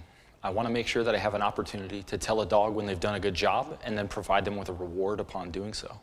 I'm not going to get very detailed in this discussion about what markers are or reward markers are. There is a lot of information that has already been supplied by Leerburg that can go into that information in detail. So I'd like to go over what some of the more important concepts are for choosing an object to use for a place object. The number one most important distinction is to make sure that the object itself is actually physically distinct from the area around it. It's really difficult for a dog to understand where this imaginary target you have selected is if there isn't an actual object to dictate that for them. In the beginning, I generally like to start with an object like one of these cots, something raised up. It has clearly defined boundaries. It's easy for the dog to understand when they're doing it correctly and when they're doing it incorrectly. From there, I generally like to step by step progress to a smaller and more difficult to stay on top of object. So you can use something like this cot, going down to an elevated box. There's a bit of a foam-like pad here. But ideally, in the end, I want to be able to use something relatively simplistic like a dog bed, a towel, or a blanket that you can fold up, throw on the ground, a yoga mat that you can twist up and throw in your backpack. You want to make sure that you're focusing on versatility and generalizing the behavior to as many different objects as possible. This gives us an opportunity to use it in the most diverse manner that we can, but also it helps a lot to really help some nervous dogs come out of their shell and learn to be a little bit more confident by working through some of the challenges associated with different objects themselves. In the beginning, I really like to focus on using food to lure a dog onto an object that's elevated off the ground. This makes it a very clear distinction that the dog's actually doing a totally different action than just walking or following your hand. They're getting up on top of something, and that is a really important concept for your dog to learn. We're going to be getting into starting the foundation of the place command. I like to start this with food by luring the dog onto the object and then using that food to create duration in the exercise. One of the biggest differences between this actual command, place, and luring or guiding a dog onto an object with a leash is that I'm going to be looking for more duration with the actual place command, and with the leash guidance onto an object, I'm specifically avoiding using food to make sure that the dog understands that the leash itself is guiding them through a challenging concept. So I don't really care when I'm guiding a dog onto an object if the dog stays on the object or how pretty or flashy they look. What I'm concerned with is how they deal with that specific challenge.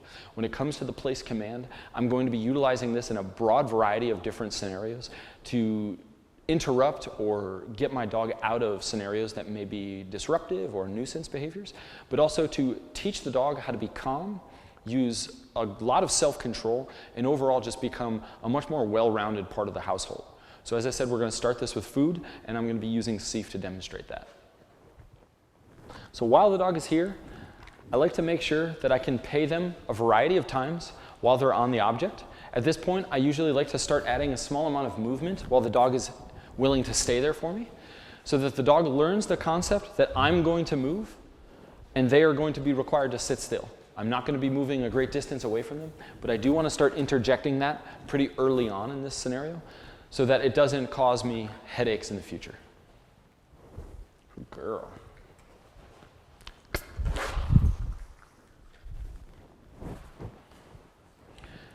At this point, this is usually where I start adding the actual command for this exercise as well. So I'm going to start using my dog's command for this exercise at this time, which is simply Bailey. Seif, Bailey. Good girl. Good job.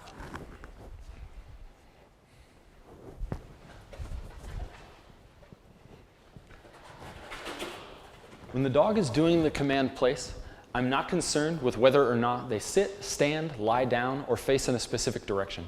I'm only concerned with whether or not all 4 feet are on the object, and that while I move, I change position, distractions arise, that the dog continues to stay on the object rather than getting up and trying to follow me or going to engage in some of those other distractions. Good girl.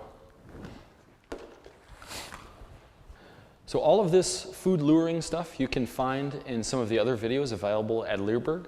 So I'm not going to go into great detail in how I lure dogs with food, but I do want you guys to be aware of that concept. So if you want to go back and revisit some of those things, I highly encourage you to do so. Yes.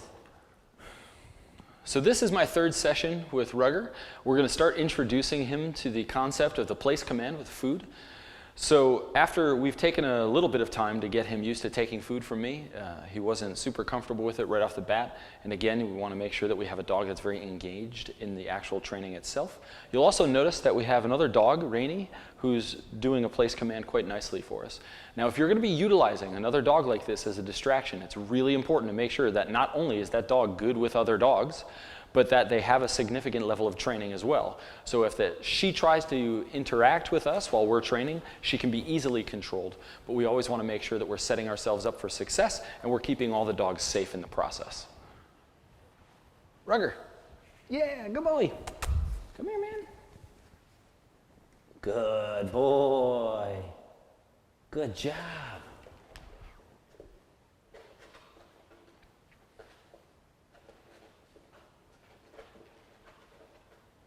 Good boy. There it is. Because he's very nervous, I like to load the behavior quite a bit. So making sure that while he's on the object, I'm paying him in pretty quick succession. I don't want to wait too long, have him get nervous or distracted or overall lack of focus causing him to leave the exercise. I want to make sure that he can find that this is actually a rewarding experience all by itself. Good job. Break. Come on, buddy. And again, at this stage, I'm going to start adding the actual command for this exercise. And I'm not going to be utilizing the leash at this point other than to stop Rugger from leaving the training environment entirely. So the way I'm going to do this is very similar to how I'm going to start adding the command with the leash. I want to give the command first and use the leash last. Rugger. Place. Good. Good boy.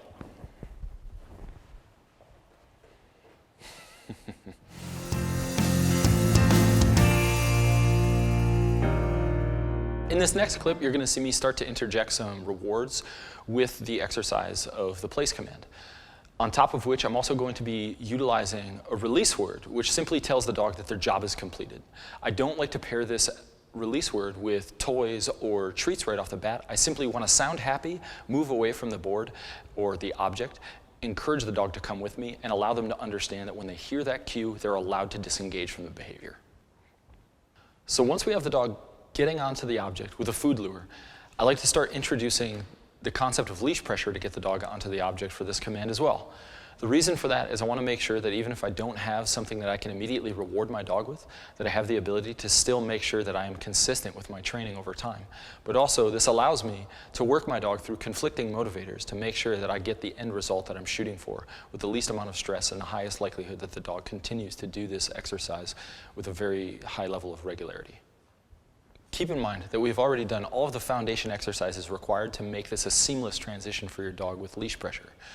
Being that we've already taught the dog how to get onto an object, move with directional pressure, and loaded this behavior with a lot of positive reinforcement associated with getting on the object itself, this is going to be an absolutely seamless transition for your dog. So now that we know the dog can get onto the object with a food lure, they have no fear about the object itself, I want to start interjecting the leash to get the dog onto the object so that I can start to make sure that this happens in a lot of different scenarios, particularly outside of a training room and in a real life scenario. Making sure the dog can turn off leash pressure to get onto the object with the command is really important, and it's also going to help quite a bit if there's any mistakes made in the future. It's important to recognize that when we're going to start giving the command with leash pressure, we want to avoid a very common mistake that I see people make, which is they give the command at the same time that they pull on the leash. I want to make sure that in the future I don't have to have a leash on my dog to get this concept to happen. I want to make sure that I give the command and then use the leash after the command. What that's going to look like is this: a nice loose leash, Billy, and then guide. Good. And at this point then, I can also start interjecting food once again. So the dog has done what I've asked. She's turned off leash pressure by going, and now I can pay the lady for doing such a good job. Good girl. The same concepts hold still. I want to make sure that the dog understands I'm going to move, they're not. So while I'm moving, keep in mind this leash is going to stay completely loose and relaxed the entire time unless she makes the mistake of stepping off the object. Then I'm going to mark that behavior as incorrect, and then guide the dog back onto the object with leash pressure. Good. Good job. At this point, I'm going to start utilizing the leash to get Rugger onto place with the command.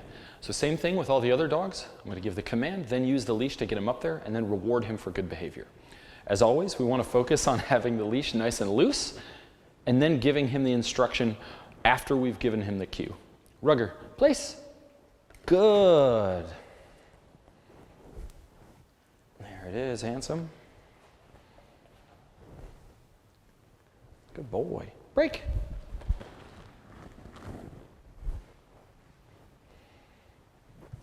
The things to focus on, once again, is to keep the leash loose until we give him the command. That means we're asking for an action. And as you can see, he's starting to really anticipate that he's going to get paid for doing this exercise quite well. So I want to prevent him from going before I can actually associate the behavior with a command itself. Nope.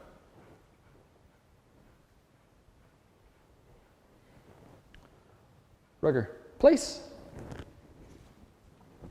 Good. Good boy. So as you can see with that last repetition, he started to move towards the object and then balked a couple inches away from it. So after I had already released the leash pressure, it was a simple reapplication of that pressure to get him to finish the job, and then I can pay him for doing a good job. I'm not really concerned with how precise he's doing it at this time. This is, again, only my third session with this young man, so we're going to keep it pretty simple and short and sweet. Break.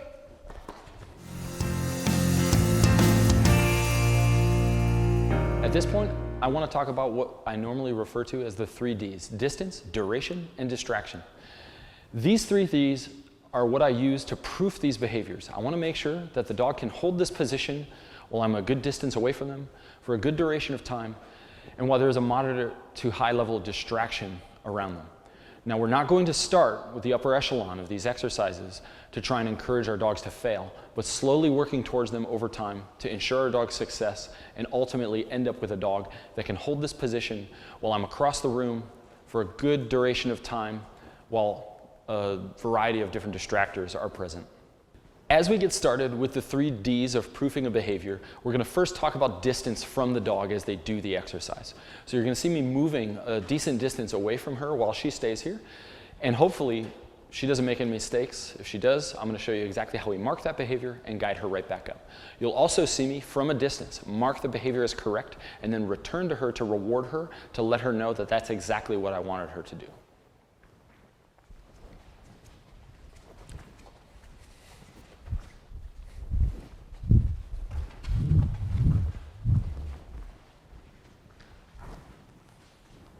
Good.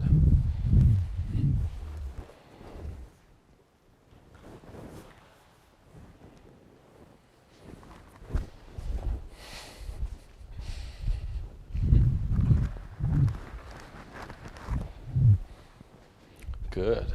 There you go, lady. The second D in this sequence is duration. Duration, in my opinion, is one of the first ones that I try and work on with the dog. If I can't keep a dog in this position for a somewhat significant period of time, it's going to be very difficult for me to utilize this exercise in the future as part of how I live with a dog and part of how I avoid behavior issues or certain nuisance behaviors in the future. So when I say significant period of time, I'm looking for a bare minimum, 15 to 20 minutes of which a dog can hold this position. So it really helps to practice these behaviors around dinner time, times when I'm going to be able to just kind of sit down and expect my dog to be still anyhow.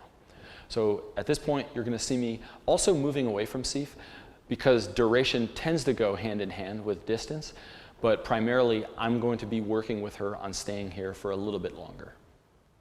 Many times when I practice this exercise, it's going to be during a time of my day of which I have the opportunity to be still myself, make sure that the dog is going to be engaged in the behavior, and I don't want to amplify the amount of distance from them too great. So in this case, I'm going to be sitting in this chair. I'm going to be right next to Seif. And also you want to notice that she is wearing a leash. In many cases, I'm going to advocate the usage of a drag leash for this particular exercise very heavily so that if the dog does make a mistake, we have the opportunity to grab that leash, direct them back into the behavior, and ensure future success.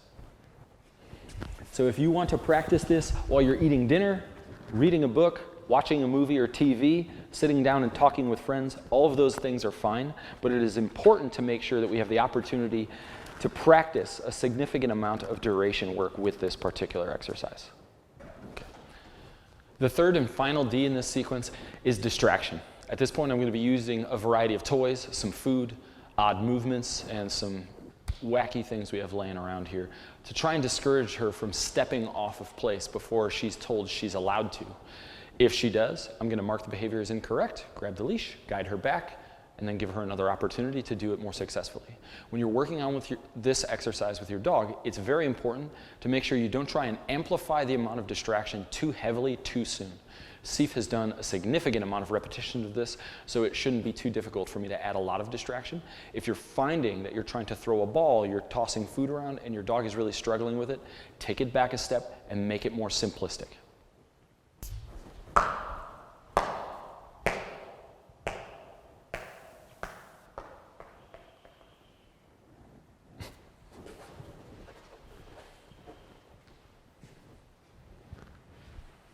Good.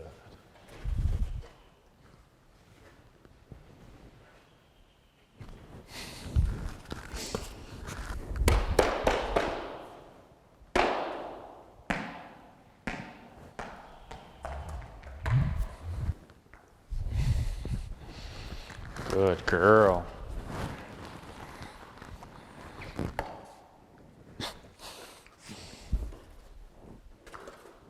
Good job.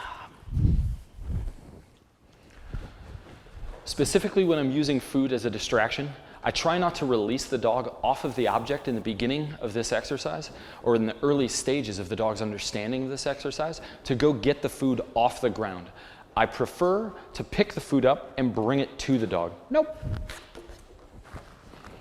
Perfect example of when a dog tries to step off and snag one of my treats. Mark the behavior as incorrect with nope. Use the leash to guide her right back up.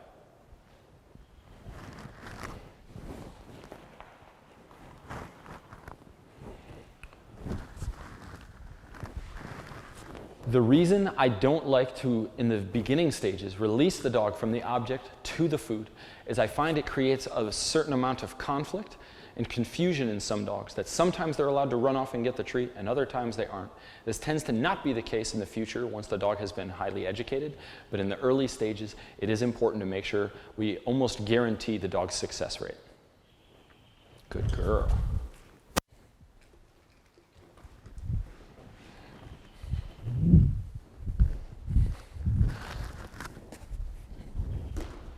Good job.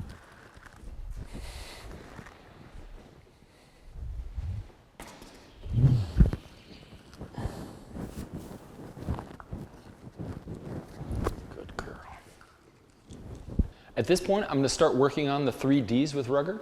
Because he is so new to his education, I want to make sure that I'm keeping all of these things relatively low key. So I'm not going to be looking to amplify the 3 Ds very quickly with him, but I don't also want to prevent him from learning that stepping off the object before given the cue to do so is a mistake. Ruger, place. Good boy.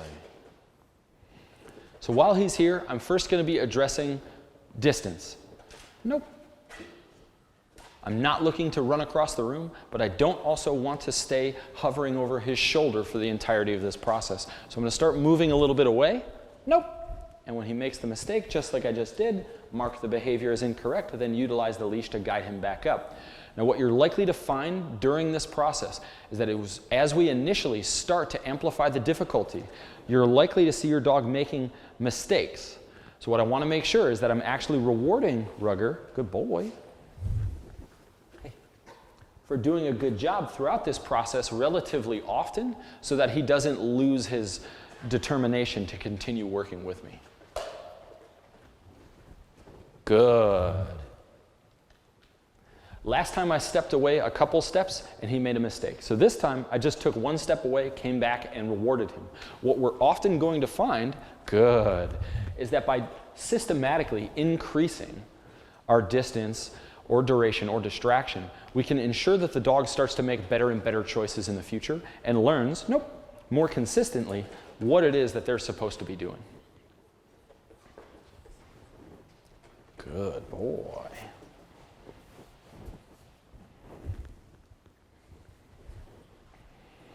And again, I want to focus on keeping the leash nice and loose even when I'm starting to move away. Nope.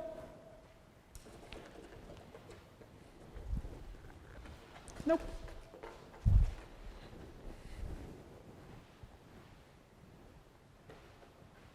Good job. What a good boy.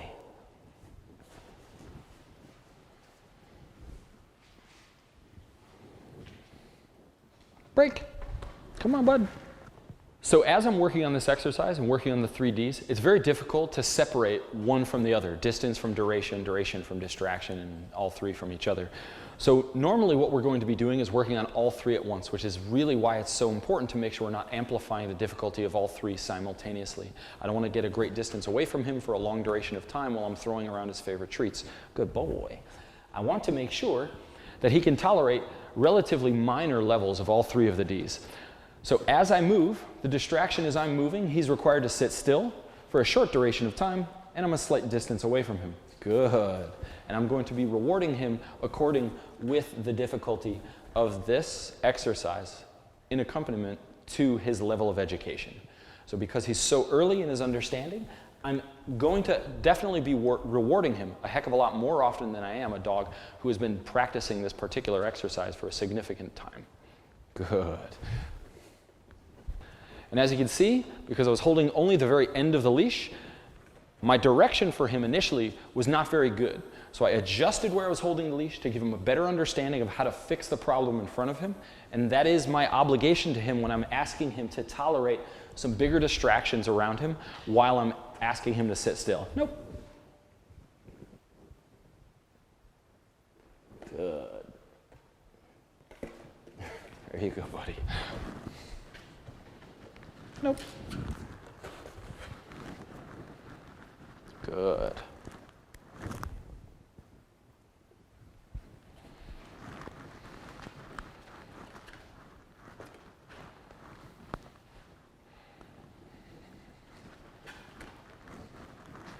Good boy. done this command quite often. She's very proficient at it. On the other hand, you're going to see some video footage of some dogs who are just learning this concept, and you're likely to see them making mistakes. We do not want to ever prevent our dogs from making mistakes, but instead capitalize on those as opportunities to teach them what they should be doing in a much clearer picture. So when the dog makes a mistake of stepping off the object, I'm going to mark the behavior as incorrect. Normally, I use the word nope to simply interject, hey, you've made a mistake. Then I'm going to utilize the leash to guide the dog back onto the object and inevitably give them another shot at doing it correctly. I don't want to be increasing the level of distraction, duration, or distance from the dog all simultaneously to a really high level because I want to ensure a dog's success long term. And too many failures in a row can really give the dog the wrong impression about the exercise itself. I've already discussed how we're going to deal with mistakes made on the dog's part, but I would like to go into a little bit more detail with a dog that is a lot more likely to actually make mistakes in this segment.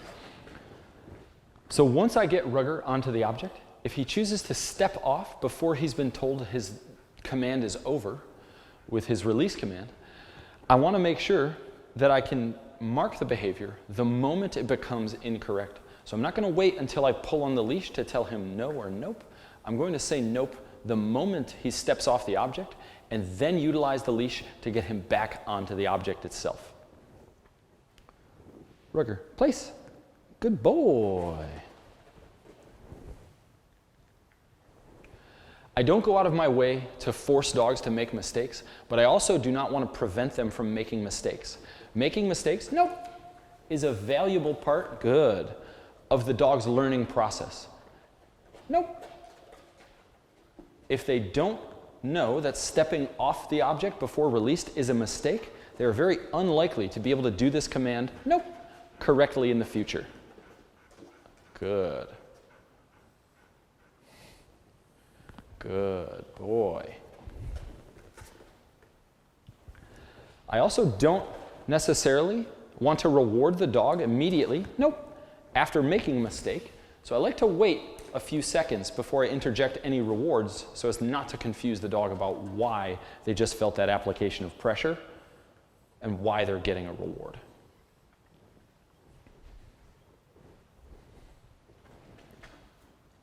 Good job. I'd like to touch on quickly the importance of making sure that your dog understands when the exercise is over. So if you find that your dog is continuously making the same mistake, it may be that the dog has not had enough successful repetitions completing the action and then being told that the action is actually completed. When that's the case, you're gambling with your dog's ability to understand whether or not the exercise is supposed to continue or if they're allowed to get up and leave whenever the thought crosses their mind. It is very important to make sure that we have a very concise understanding on the dog's part to when the behavior starts and when it finishes. So once again, I want to make sure that we continue to proof our dog's obedience exercises in a variety of different contexts. So I have Sif in a down right now. I'm going to start utilizing some toys, some wacky objects, dropping some food. I want to start challenging her on all three of the Ds, distance, duration, and distraction, making sure that we're continuously pushing her towards a very high-level behavior that has a lot of reliability and allows my dog to become very versatile in her ability to be with me in a variety of different scenarios. So as I start to move, you're going to see me utilizing a couple different toys, dropping some food, and unless I ask Sif to get out of this behavior with any number of her release commands, I want to make sure that she holds this position, and you will also see me systematically reward her for doing a good job when she ignores one of the distractions like a toy or some of the other objects I may be using. Good girl. Good. Good girl. Good job, Sif. Good girl.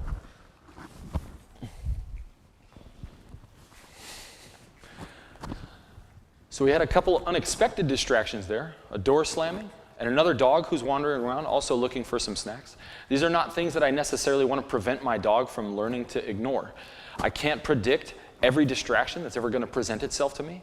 So in a scenario like this where my dog already understands the command that I've asked her to hold, which is a down, I want to make sure that I'm giving her opportunities to continue being successful even though there's another large dog around. There's loud noises, and I'm simultaneously tossing treats around for another dog to be eating as well. Good.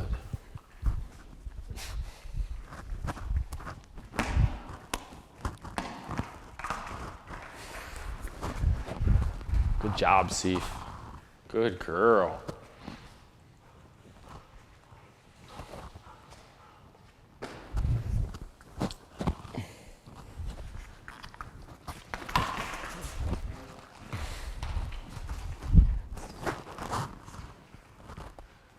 Good.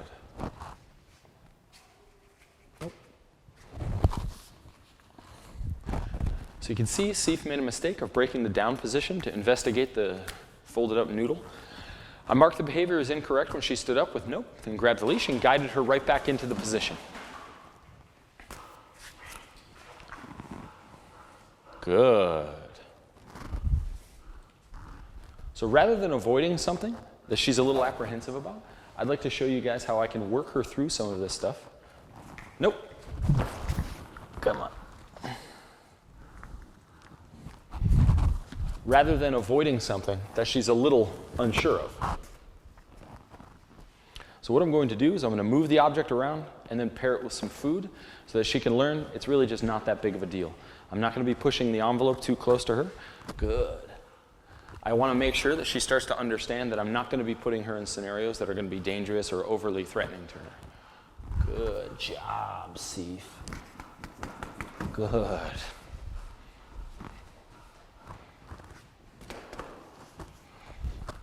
Good job.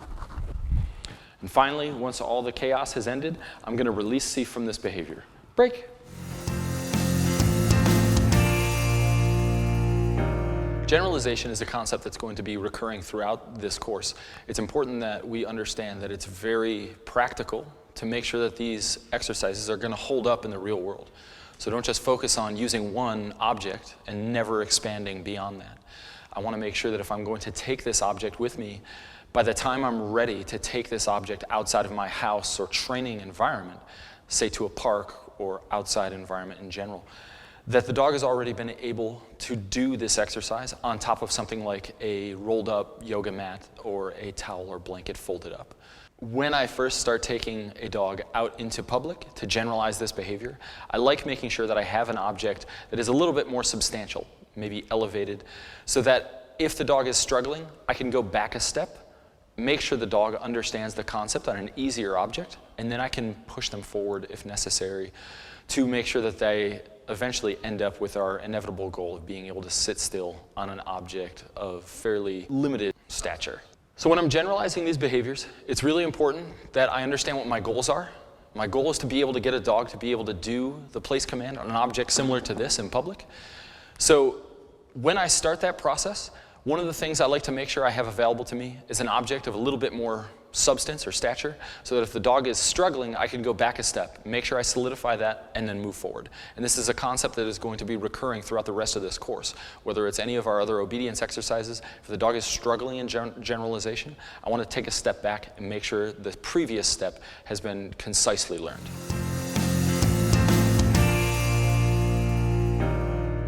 Hey guys, we're getting into Module 4.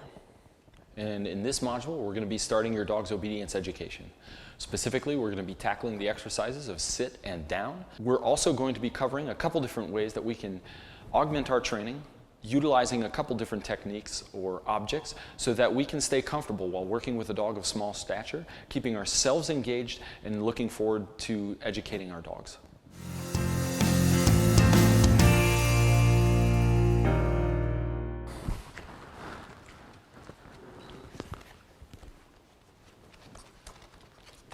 Oh, think about it.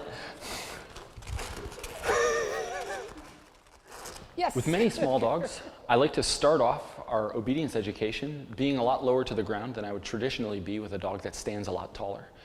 Few reasons for this. Number one, it helps me stay engaged with a dog that's really close to the ground, much easier. But it can also take away some of the social pressure that is present with a nervous small dog as I'm leaning over top of them and trying to lure them into different positions.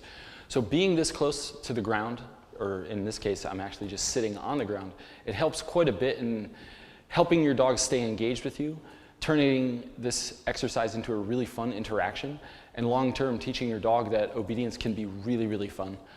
I like being able to have a lot of objects at my disposal, teaching dogs to go on top of, underneath, around these objects, and again, just get them comfortable in an environment of which might not be your everyday living scenario. One of the many reasons that I think a lot of small dogs end up not getting as much concise obedience training or engagement work is because it tends to be a little bit uncomfortable for us to be bending over at the waist all the time to try and lure these dogs into certain positions or teach them different positions. So by sitting on the ground, I alleviate a lot of pressure on my own back. I can get much more comfortable, which allows me to have more fun with the dogs while I'm doing this. And overall, it allows for just a little bit more of a laid-back environment while we're doing this type of work. So I highly encourage you guys to get down on the ground, get interactive with your dogs, let them jump all over you, go underneath your legs, teach them a lot of these different fun exercises that may not have a distinct practical application obedience-wise, but it does make a tremendous difference in our ability to create a well-rounded pet. So I've got Rosie here. She's 14 weeks old, and I'm just going to show you guys some of the stuff that we're able to do if we're down on the ground, making sure that we can keep this young lady very interested in what we're doing, and show you some of the ways that we can utilize this close to the ground position for ourselves to continue having fun with the dog. Yes. Oops. And making sure that we're preparing her for a future in obedience. Yes, good girl.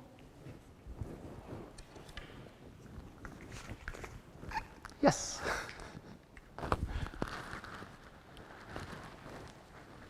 Rosie. Yes. Good job. Seems like you got like a little obstacle course there. Yeah. Yes.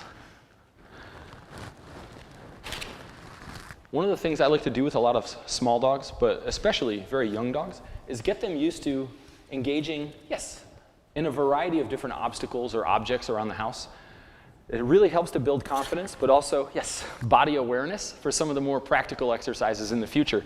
But realistically, it just makes it so that your dog can be a lot more comfortable around a variety of different environments.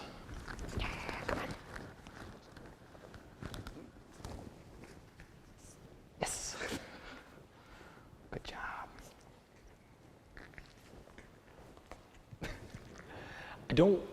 I don't worry about a small dog jumping up on me or a young dog jumping up on me in this particular context. That's kind of one of the things I'm encouraging. With nervous dogs, it can really help alleviate some of the social stress that might be present with a bigger person or a taller human being. Being able to get down on the ground, teaching the dog to be comfortable climbing on you and just getting used to your body in general can be a really, really helpful exercise. So while I have her down here and she's engaged, I like to take this opportunity to start teaching some of the different positions that down the line we're going to be able to really give commands, yes, and solidify. Very much of this is extraordinarily similar to many of the other courses available at Leerburg that are going to talk to you about starting an obedience foundation, yes, with any type of dog. As you've heard me say over and over again, small dogs and large dogs just really are not that different, and they both need an education. As with her, I would start with any dog, yes, as soon as I possibly can. So keep in mind that it's incredibly important to put the time and effort in, so in the future you can reap the benefits.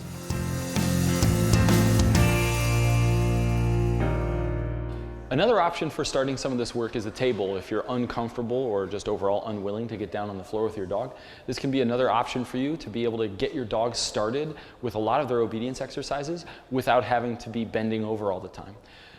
There's a couple things you want to keep in mind if you're going to be doing this work. Number one, make sure you have a leash on your dog with a harness so that if they do jump off the table, you can stop them from hitting their face on the ground. At this height and this size dog, this is actually a significant height for her to be able to actually harm herself if she did jump off the table, so I want to make sure that I'm keeping her safe at all times. So I'm going to keep the leash in my hand and a harness attached to this young lady. Before I start asking for any actual obedience exercises, I'm just going to make sure that she's still willing, yes, to follow some food, be engaged, and overall have fun on this object before I start trying to burden her with some actual obedience. Yes. There you go. Mm-hmm. Oh, yeah.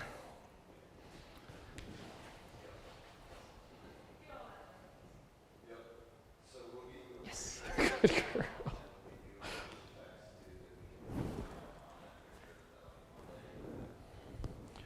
So for starting some of these positions, keeping the food in your hand and being able to manipulate the dog's behavior with a lure is an obvious prerequisite to being able to be successful with these things. And then overall, just being patient. Yes.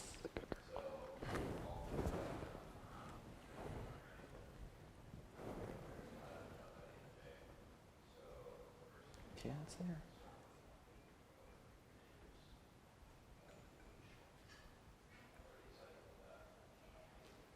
Yes. In future videos, we're going to go into a lot more detail about the way that we like to teach the positions of sits and downs.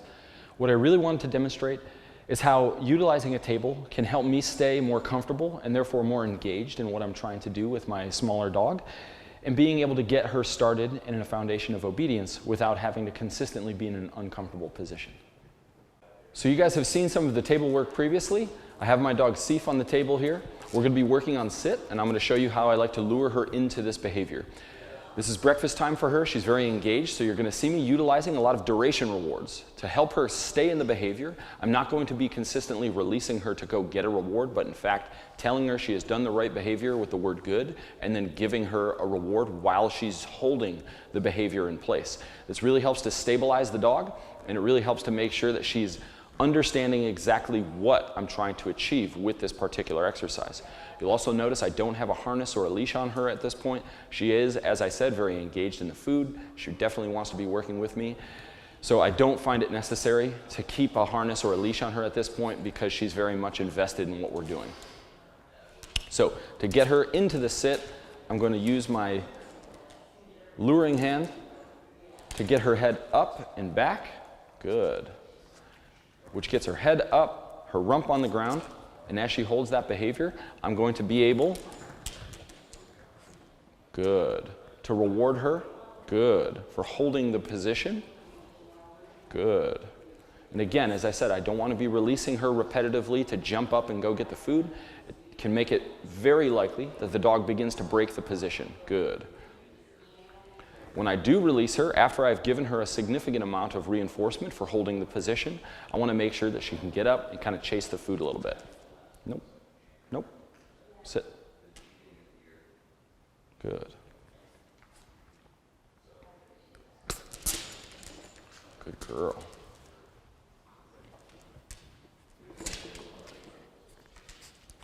And again, if she's getting really jumpy, she wants to sit up, she practices this exercise a lot. I'm not going to be rewarding her for that. That's not what we're working on. So I don't want to be giving her food simply because she's doing something. It has to be the thing that I'm asking for. Good.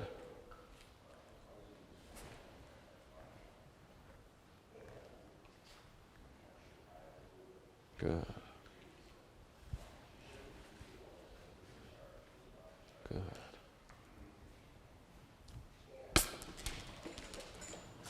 Good job.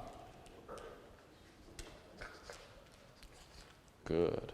With Seif, I don't necessarily find this to be the most common way I get her into a sit, but it is important, especially with a dog that may be having difficulty, that they can accept a little bit of physical guidance from our hands. So if I have a dog that's really wiggly, is struggling with this, I like to be able to use my hand to help shape the behavior so that the dog can get a very clear picture of what I want. So as I get Seif into position, I can lure up and then use my hand right above her tail, good, to help her get her rump onto the table, good, and hold the position. This gives me another direction to help the dog understand where I want them to go. So if I need to, especially with some of the more wiggly dogs, lure and guide with your hand. We're not trying to stuff the dog's rump to the floor, but in fact just giving them another guide. Good.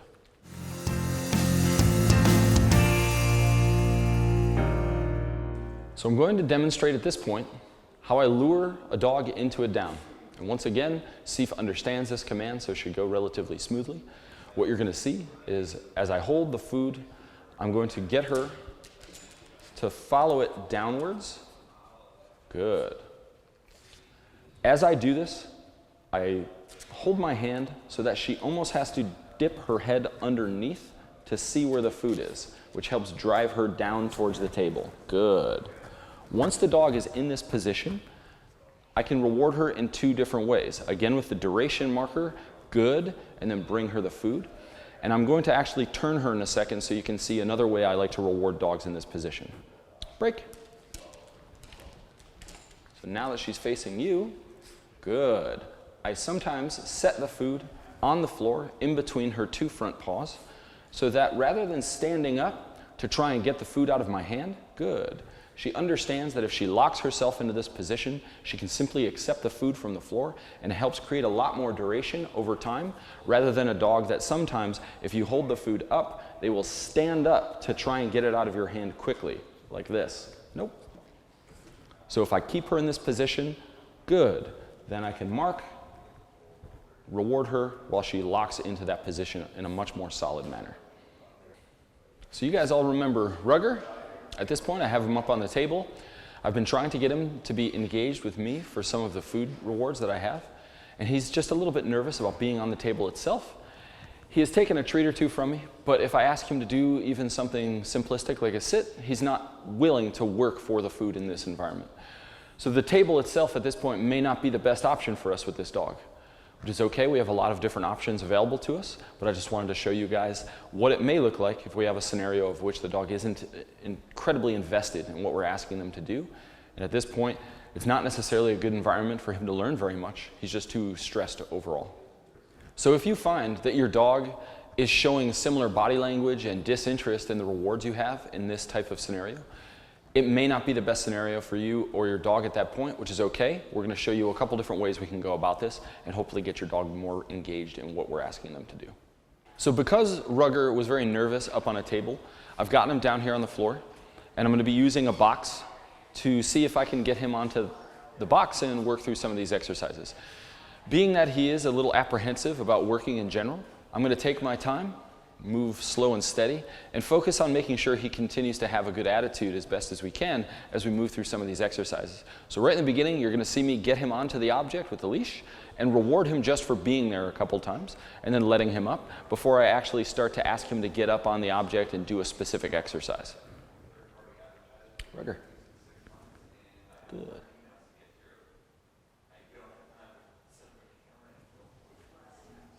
Good. There you go, buddy. Good job. Good boy. Break.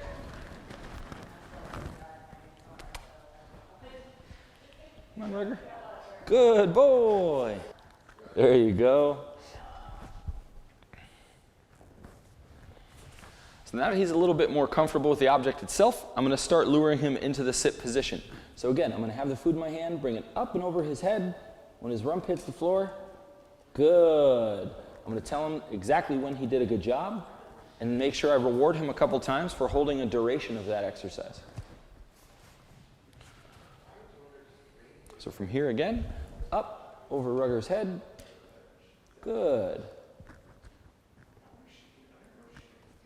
I'm going to let him chew that one. It was a little bit bigger. Good boy. Break. Come on. I'm kneeling down to make my life a little bit easier, so I'm not bending over so much. But sometimes with a nervous dog like Rugger, my looming over top of him can be viewed as a very confrontational body language. So I want to reduce the amount of nervousness overall from him. So I'm going to lower myself to get more on his level, and then we're going to go right back to the same exercise. So again, up and over his head. Good. And he's starting to anticipate the exercise a little bit more now, which gets him into this behavior much quicker, which is something you'll probably start noticing with your own dogs. If you're practicing this a lot, you're going to find that they start to do the behavior for you. And in that case, that's where I start introducing the command for this exercise.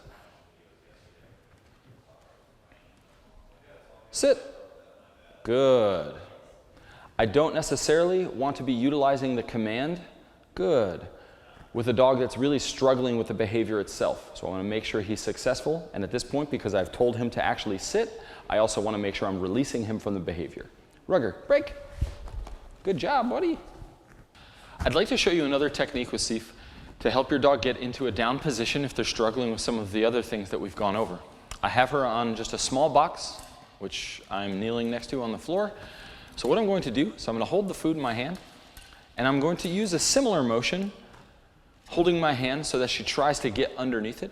But simultaneously, my hand is going to be on the outside of the box. So once I lure her, I'm going to drop it down. Good. And then, because I can drop my hand a little bit lower than where she's actually standing or able to stand, in many cases, it can draw our dog into the actual down position itself. Break. So again, I have the food. I'm going to drop it down past the edge of the box and allow her to get the food from down here. As you can see, she very much understands this concept. It is something that we have practiced in the past, which is why she jumps right into that position so quickly. But if your dog is struggling, as always, be very patient, take your time, and try a variety of techniques to get your dog into this position so we can find opportunities to reward them for doing the correct behavior. I'm going to demonstrate with Rosie some more of the obedience exercises, the sits and downs that we've been showing in the past clips. I want to show, again, just a young, enthusiastic dog working for food. I'm not at this point concerned with how concisely, yes, she does the behavior. What I am concerned with is her ability to be lured into that position, so in the future we can help her understand very clearly what we're asking. You can see she's dragging a little leash around. That's not to be used for these positions, but in fact just to stop her from running off to the other end of the room to investigate something that she finds interesting. So again, we're not using the leash for this, but we do want to make sure we can keep her with us. So I'm just right now getting her to follow my hand. Yes. Marking for her following me and rewarding her. And then I'm going to be utilizing that lure for things like sit. Good. And then again, some duration rewards. Yes. Good girl. I tend to find with using a box like this, especially with a young dog, it keeps them relatively confined without having to put any real restrictions on them, but it keeps her engaged in what I'm doing. It also gets her up off the ground a little bit closer to me so we can work together pretty easy. Good. Good.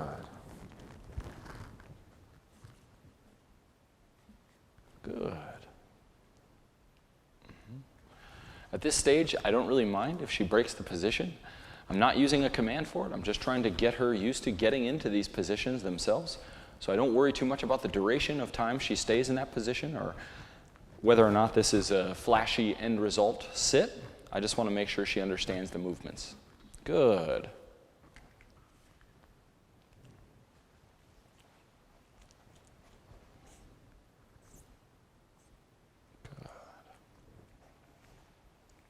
If I do get her to sit still for me, yes, I have a great opportunity to mark the behavior as correct and then release her for it.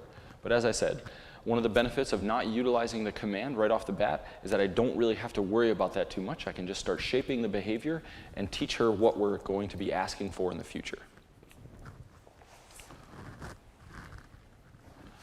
At this point, I'm going to be showing you guys how I'm going to start getting her into a down position. And we may run through a couple different ways to do that. Good girl. Depending on how responsive she is to one method or the other. So again, I'm going to angle my hand. Come on, girl. So that she has to try and get underneath it. With some of the brachycephalic dogs, like a Shih Tzu, it can be a little bit difficult for them to get their face or snout underneath your hand like this. So you just have to be patient and make sure that we're giving her the opportunity to work through some of this confusion. Good.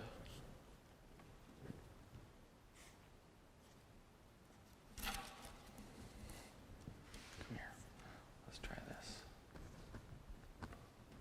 So because Rosie hasn't yet to really solidify the concept here, it's important, good, that we start to really make sure that we give her some reinforcement just for trying and working really hard to figure it out for us. So as she's more engaged and she's putting a little bit more effort into it, good. I like to make sure that I can keep her moving forward by rewarding her for being engaged and willing to work with me. This concept is called successive approximation. It's really important that we solidify this in everything we do. Good girl. So you can see that by rewarding small steps in the right direction, I can start getting her to move closer and closer to the end result.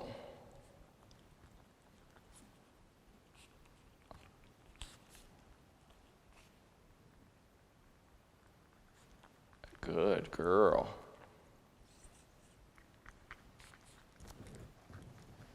Good.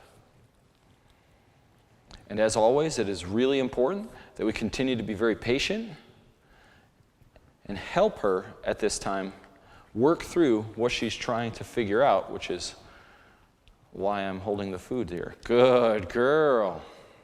And now that she's in the position, I want to make sure that I have some food ready in my other hand so that as she stays in this position, I can reward her pretty heavily for staying there. The reasons we get into the place command before the down command are because the object that your dog is doing place on is a consistent reminder of what your dog is supposed to be doing. The targeting system of the object itself allows your dog to understand the concept in a much easier manner than a downstay, which is a very specific action without the reminder of the object itself. Furthermore, while your dog is doing the place command, they are allowed to sit, stand, lie down, walk in a circle, change directions. None of that matters. On the other hand, the down position is something that does not allow those transitions between positions or movement in general. So it tends to be a much more difficult concept for many dogs to learn than the place command itself. I also tend to find that the place command allows for a certain amount of ease of use within the household so that the owner does not have to be so hyper vigilant over the way the dog is actually performing the exercise. With something like down, you need to be very consistent and have a lot of oversight to make sure that your dog isn't breaking that position or fidgeting or moving around your house, whereas the place offers a very consistent target that always allows you to send your dog back to the exact position of which they started at. Another technique I'd like to show you for getting your dog into a down position if you're struggling with being on a table or luring from a box is to be able to lure the dog under your leg so that as they crouch down to go beneath your leg, they actually get themselves into the down position. So I want to make sure I have a couple treats ready, so once she does get into the position, I can really reward her for the duration of the exercise. Rosie. Yeah. Good girl. Hey. Good. So I'm going to keep my leg a little bit off the ground and guide her under it to try and get the treat. And once she's in that down position, I'm just going to be able to start rewarding her for being in that position. And again, I want to make sure that she enjoys staying in that down position. So I'm going to give her a bunch of rewards while she actually stays there.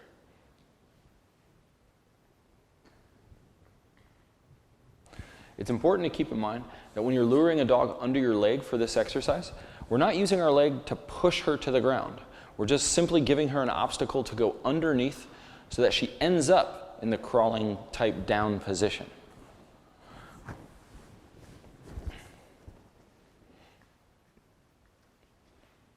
Good girl.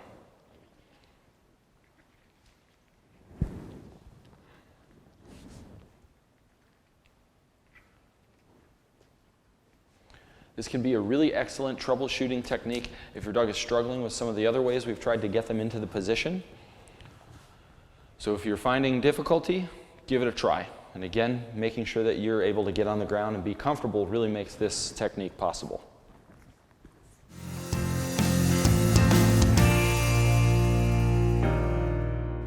At this point, I would like to start utilizing the leash to help a dog get into a sit. The reason I want to make sure I can use the leash to guide a dog into a sit position is so that if I don't have a reward on me at the time, or if the dog is just overall not very engaged with the reward I happen to have, I can still ensure that I get my dog to do the behavior and keep a high level of consistency.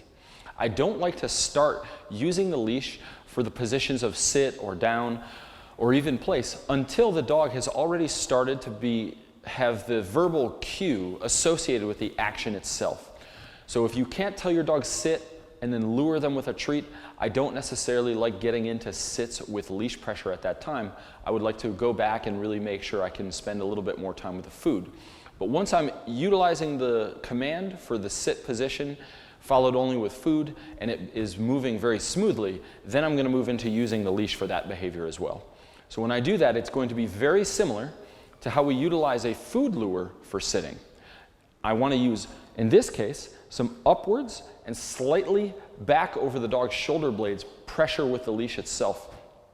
So what ends up happening is very much like the food lure that brings the dog's head up and rump down. We should be getting the same result here. So if you watch with Sif, I'm just going to get her so she can hopefully demonstrate this for the camera. Thanks, lady. Break. And again, it's a light amount of pressure. So here, up, slightly back. Good girl. And then make sure that we tell the dog what a good job they've done.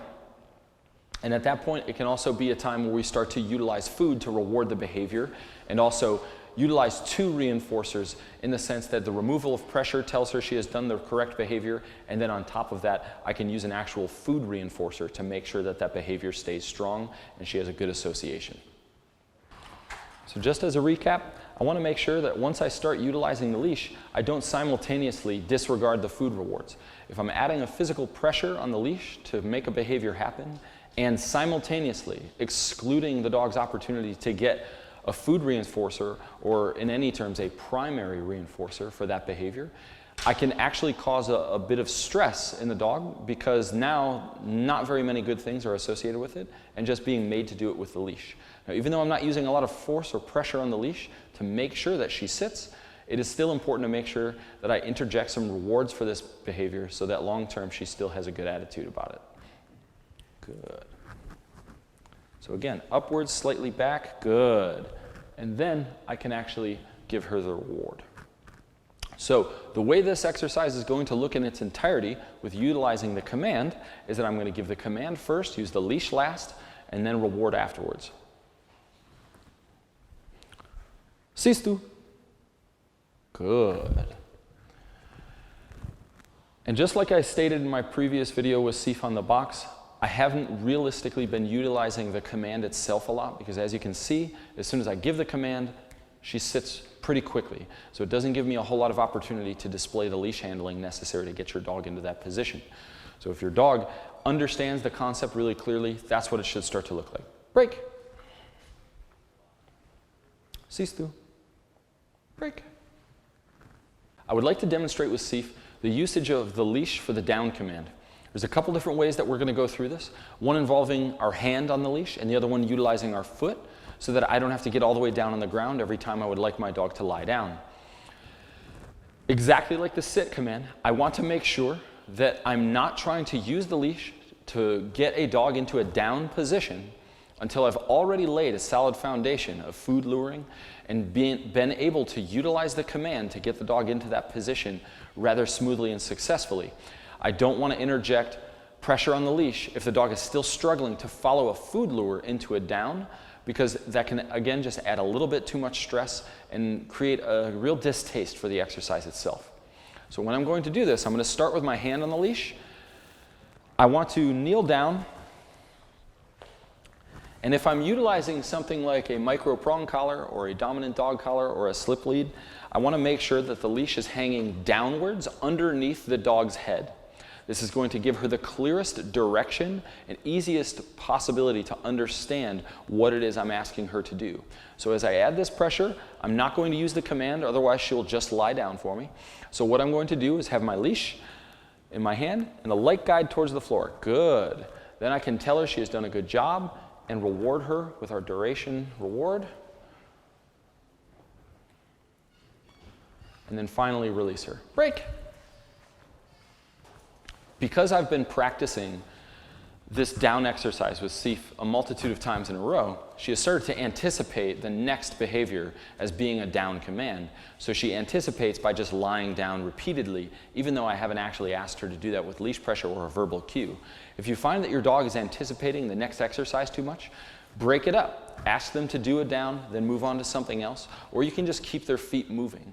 The only issue with having a dog that anticipates the command too often is that they don't actually get too many opportunities to learn to associate a verbal cue with that exercise itself, because they're offering the behavior repetitively rather than listening for the cue to offer the behavior itself.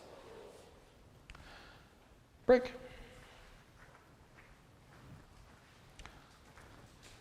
So because Seif is consistently offering me the down behavior, I'm just using the leash to get her moving around a little bit. And if she lies down, just ask her to get up and move. So I just want her to understand that it's not just the down that we're working on, although that is my goal for this particular session. If we're trying to associate a verbal cue with the behavior, or making sure that we can actually utilize the leash pressure as a cue to teach the dog what we want, it is important that we, in essence, block the dog's ability to anticipate and just offer the behavior without prompting. Good. So as you can see, after I got her moving, she did not just lie down when she came to a stop, which gave me an opportunity to actually apply the leash pressure and therefore teach her to remove it by lying down. The next technique for the down command I'd like to show you is how to utilize your foot on the leash to get your dog into this position. With some dogs, I start teaching the leash pressure for downs with my foot. With other dogs, I prefer to use my hand. What generally is my litmus test for whether or not I'm going to use my foot or my hand is usually dictated by the relationship I have with the dog and the dog's level of responsiveness to the leash pressure itself. If I'm working with a very nervous dog, like you've seen with Rugger, I would almost always use my hand to teach that dog to turn off pressure by lying down. The reason for that is my hand can be a lot more subtle and nuanced and finesse-based with my pressure than my foot can. So I want to give a guy like Rugger every opportunity to be successful and have very little amounts of stress associated with the behavior. For a dog like Seif, who already understands the command, she understands the pressure for lying down with the leash very clearly, it's not a problem whatsoever for me to utilize my foot on the leash. So the way this is going to look, I'm going to have the leash dip down, almost touching but not actually touching the floor. When I use my foot on the leash, I want my heel to be on the floor and my toes in the air. This is going to create a very simplistic pulley system that allows me to pull upwards with my opposite hand and guide the dog into the position. We are not trying to yank up on the leash. This is not a correction. I'm simply trying to give my dog a downward guide into the position of a down. So once I do that, that's what it should look like. Very, very subtle on the leash. If I have to exert a lot of pressure, I may not have had the opportunity to solidify this exercise beforehand with a food lure or even utilizing my hand on the leash. Break.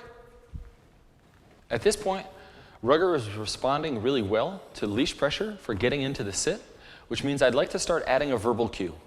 Once I know I can actually create the behavior after asking for the behavior, that is the point I wish to start adding an actual verbal communicator to make sure that I can just tell him sit in the future and he will sit down. So the way I always want to do that is to separate my leash work from the verbal cue itself. So I don't want to say sit as I pull on the leash. I want to tell him sit, then guide with the leash. And by separating these two things, I give him the best possibility in the future to avoid having to use a leash at all. I'm still going to be marking the behavior as correct and then rewarding him with a duration reward after he sticks his little rump to the floor. So you're going to see me putting all of the issues together in one fell swoop here. Yeah, don't worry, you don't have to hang out with that guy. Rugger, sit. Good boy. Good job. I'd like to show you another option for utilizing our hand on the leash to guide a dog into a down position. This can be an intermediary between kneeling on the ground and guiding the dog with your hand on the leash and the end result of just being able to use our foot on the leash to guide the dog into the down. So I want to be able to be standing up, still use my hand for some of the more nervous dogs, or just a dog that might be confused if I start utilizing my foot on the leash too soon. See, break. So what I'm going to do here is I have my dog next to me, nice loose leash. I'm going to reach down the leash fairly close to the dog and guide her while I'm standing, good, into the down with my hand. I don't like to start here because if I have to wait, if I have a dog who's resistant to leash pressure or is just confused and doesn't understand what I want, standing hunched over like that for a couple minutes can actually be a real pain in the lower back, so I don't choose to do that. I'll start off by kneeling, makes my life a little bit easier, and it can be a little less offensive to some of the nervous dogs if I'm trying to bend over top of them. So as I said, this can be a great intermediary between kneeling on the ground using my hand and full-on standing up using my foot on the leash. I'd like to demonstrate with another dog at this point, Rugger, how we're going to start utilizing the leash for the sits. So again, the same directional leash pressure is going to be important. Upwards, slightly backwards, up and over his head. And as I do that, I'm just going to sustain that light pressure until hopefully we get this young man into a position of which he puts that rump right on the floor.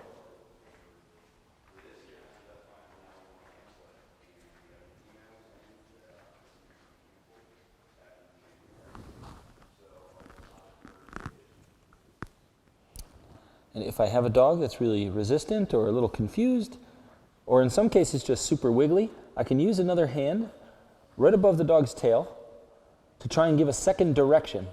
So head up, rump down.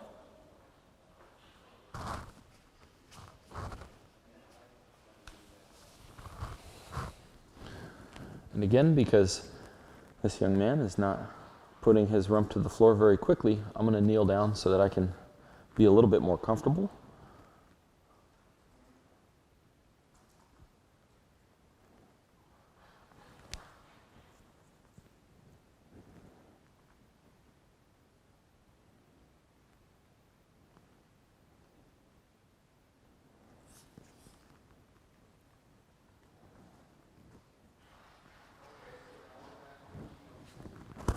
And if you're finding that when you're trying to work on this exercise with your own dog, that you're getting this level of resistance from them, it could be a couple things that are going wrong. You may not have done enough of the initial leash pressure work to help the dog understand that they can actually make leash pressure go away. Good. By moving towards it. We may not have shown the dog the position that we're asking for substantially enough with a food lure to make sure that he can start to do the behavior for us. Good job, bud. Good boy. Break. So again, a little bit of light leash pressure. Good. Good job. And this demonstrates the benefit of taking our time, being very patient in the beginning. You can see he didn't rocket himself into the sit position right off the bat, but he wanted to basically see if by ignoring me, he would not have to do it. So by being really patient, very persistent, we can end up with a dog who understands ignoring leash pressure is not the best way to get rid of it, but to move with it is almost always going to result in the release of that pressure. And in this case, I can also then reward him for being in the position I wanted him to be in as well. So hopefully I can get him to do that for us again here. Good job, boy. So up, slightly back, good. And notice as soon as he starts to sit, I release the pressure, I tell him what a good job he's done, and then I can actually reward him for doing the behavior itself. So I don't want to just exclusively utilize the leash here. I want to make sure that once he does what I ask to turn off leash pressure, I add another reward on top of that, release of pressure, to make sure that he gets the most out of this interaction. Break.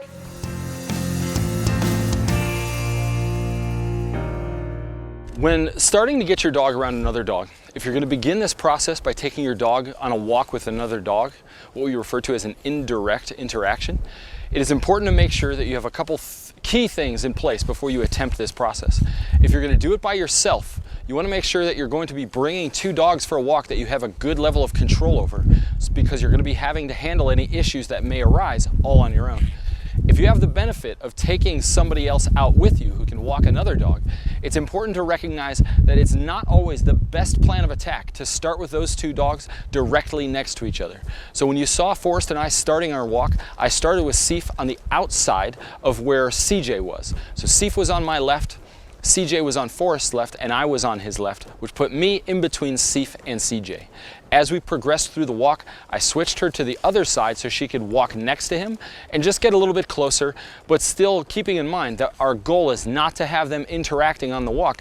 Our goal is to get them near each other, become comfortable, and teach them that it is absolutely safe and okay to be around another dog. One of the reasons I like introducing dogs through this indirect interaction, and when I say introducing, I just mean exposing them to one another, is that it takes some of the pressure off of the dogs in the sense that we're not actually asking them to create a social connection and make a friendship. We're just simply asking that they go about their business, they ignore the fact that the other dog is with them. And so through this process, what we're going to end up with is a dog who can end up a little bit more aloof about the fact that there is a dog in very close proximity to them. What you're going to see is that I am going to be taking a couple dogs for a walk with Forrest, and we're going to be getting these dogs to walk with one another, but be aloof of the other dog's presence and focus on the task at hand, which is just going to be walking with their handlers.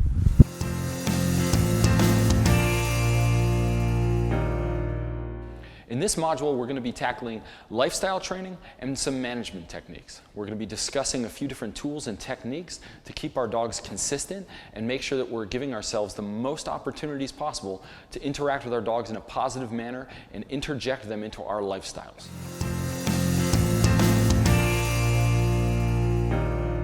I'd like to discuss some of the different equipment that we're going to be going over in this segment.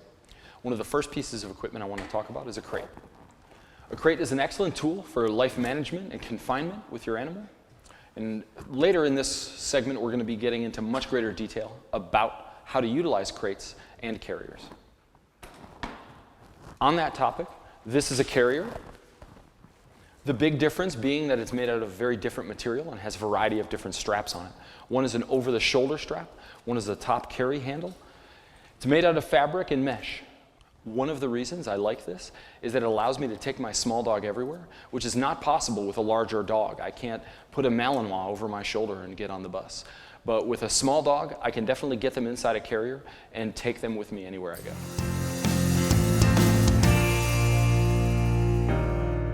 Some of the differences between a crate and a carrier are not only the materials of which these two things are made out of. A crate tends to be made out of a harder plastic or sometimes metal material, while carriers tend to be fabric. They come with a variety of handles and or slings that you can put around your shoulder to carry the dog with you. I like to use these two tools in different applications. So if I'm not going to be around for a significant period of time and I need to confine my dog, I'm going to prefer a crate. If I'm going to be traveling in the car, if I'm going to be getting on an airplane and my animal is coming with me, I prefer a carrier so that I can easily throw it over my shoulder and bring the dog with me. This allows me to be much more versatile in what I can do with my dog, but continuing to be able to keep them safe. I highly advocate utilizing a crate inside a vehicle while traveling, and I really think that it is a better option to use a harder crate inside the home if you're not going to be around to supervise your dog, as many carriers are made out of mesh or fabric materials that are very easily destroyed if you give your dog the opportunity to sit inside of it for any long-term period.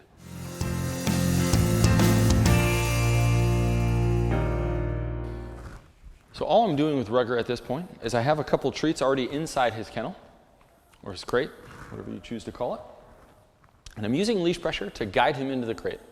As he begins moving towards the entrance to the crate, I'm releasing pressure as appropriate when he's moving with me. And once he gets in the crate, he's got some snacks to eat on top of that.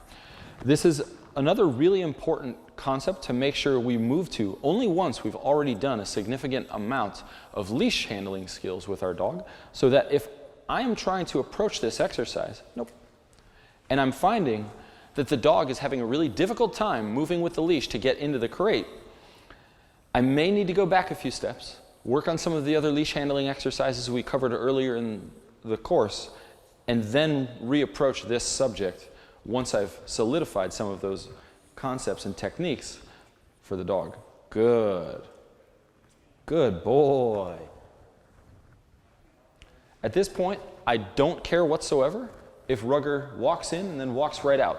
I simply want him to learn that if we guide him towards the crate with a leash, that the way he turns off that leash pressure is by getting inside the crate. There's also some snacks in there for him, so he's going to get a reward right upon entering. But I do want to make sure that I can get him into the crate with the leash so that if he's not hungry or if I don't have a treat that's valuable enough for him, I can still get this young man to get into his crate. So again, from here, a nice loose leash, and I'm going to start to guide him right towards the crate, focusing on having a good angle and direction, light enough pressure that I can't force him into the crate, but enough that he knows I'm asking him to move, and I'm releasing the pressure as soon as he begins moving towards the crate. And I can always reapply that pressure and ask for another movement. Good. Good job. Later on, I can reapply leash pressure to get him back into the crate if he tries to exit too early. And ultimately, what this ends up with is a dog who can get into his crate and stay into his crate nice and easy without too much fuss. Good.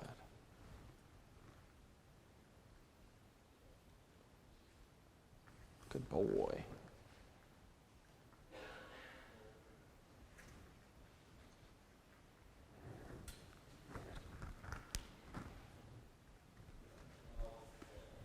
Come on, Rucker.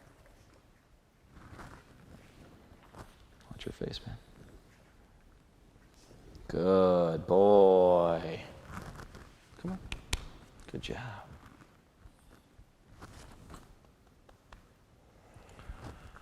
One of the other reasons I really like to make sure I can use a leash to get a dog into the crate is sometimes if we're continuously just throwing food into the crate and the dog goes in, what some people end up doing is they finally get their dog to agree to get into the crate to grab a snack, and then boom, they close the door.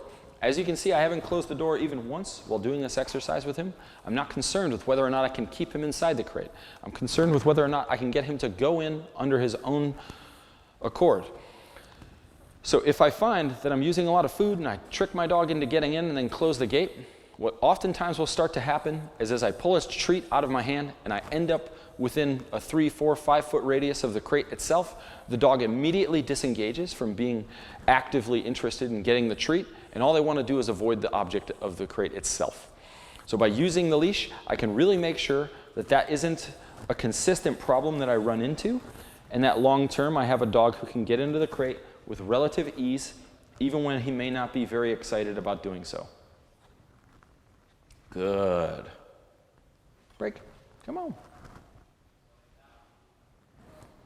This is a wonderful way to start introducing the concept of getting into a kennel or a crate to your dog. And as a first session, I'm not really concerned with whether or not I can get Rugger into the kennel, close the door, and expect him to stay there. I'm just concerned with his ability to follow the instruction of the leash to get inside the kennel itself, so that long term I can be able to use this in the future as a confinement tool around the house. As a first session, I'm very happy with him moving into the kennel with relatively light leash pressure and seeming fairly content to get inside of it.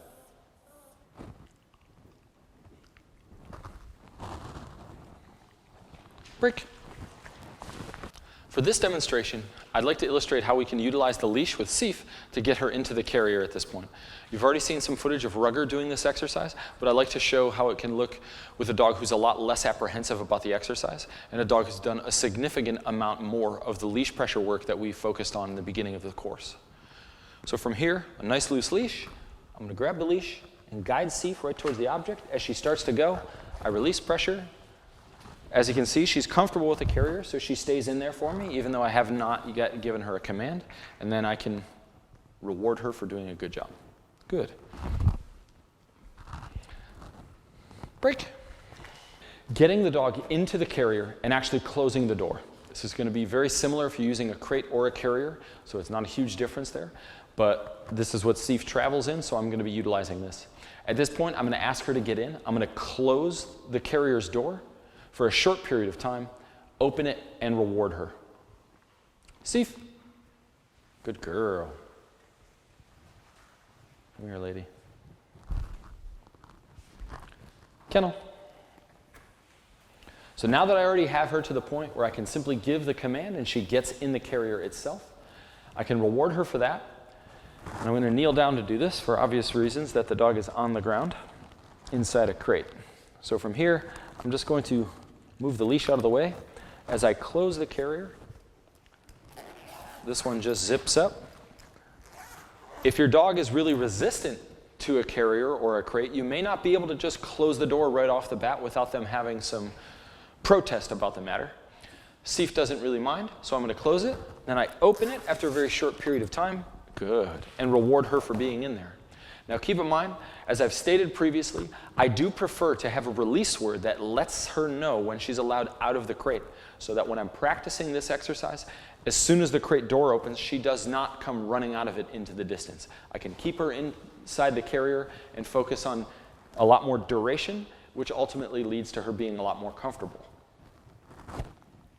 And then, as always, break. I can let her out.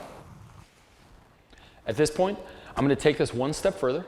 I'm going to get Sif inside the carrier, close the door, and I'm actually going to pick it up. So these are all natural progressions we want to make if we're getting our dogs used to a carrier or a crate, so that once she's in here, she doesn't think it's terrifying to all of a sudden be lifted up and carried around. So I'm going to get her inside the carrier, close the door, pick it up, set it down quickly, open the door, and reward her for being such a good girl. Sif, Kennel. Good girl. So as you can see, she's in. I don't want to get her up off the ground and start taking her for a nice long walk. I simply want to desensitize her to it being lifted up. And at this point then, I can open the gate, pay the lady, and release her. Break. The next thing I'd like to demonstrate is some of the games I like to play with my dog to help them get in and out of a crate or a carrier and make them comfortable in doing so. So I'm going to show you a couple different ways I like to go about doing this. The first thing I'm going to do is use food to lure the dog into the crate, in this case a carrier, to make sure that she has no problem getting inside of it. Now Sif has already been trained to get in and out of a crate on command, so you're not going to hear me right off the bat tell her to get in, otherwise I won't be able to demonstrate the actual technique used to get her into the crate itself. So here I'm going to hold some food, and I'm just going to lure her and toss it in. And I'm just going to let the dog go in and get it. I want to make sure that as I progress, if I have to take it really easy in the beginning with a nervous dog and just put the food right on the inside, that eventually I do what I did with Sif and toss it all the way into the back. You can see now she's anticipating what we're going to be doing, so she just wants to stay in the crate. Sif, break. When I teach this exercise with my own dogs, I prefer that once I've taught them to get inside the crate, that they stay there until they've been released. Overall, this just really helps me make sure that my dogs are using good impulse control when I open the crate or open the kennel door, or in this case, a carrier's door, so that the dog does not just come shooting out as soon as the door opens. I can utilize food to create a bit more duration during this exercise as well by making sure I feed the dog while they're in the crate. In this case, Sif has just anticipated what we're doing, so she has ran in there unprompted. I'm not necessarily going to pay her a lot for that. I'm going to wait until I lure her in once more. Sif, break. Good girl. So here, I'm going to take one piece of food, lure her in, and toss it in the back. Come on. There you go. Good girl. As she goes in and gets the treats, she turns around. I want to be ready with food so that I can present the food reward to her immediately upon her getting all the way in the crate. Now I can do that a few times, and notice again, I like to stand up in between each reward so that I can create a bit more duration while we're working on this exercise. Sif, break. Good girl.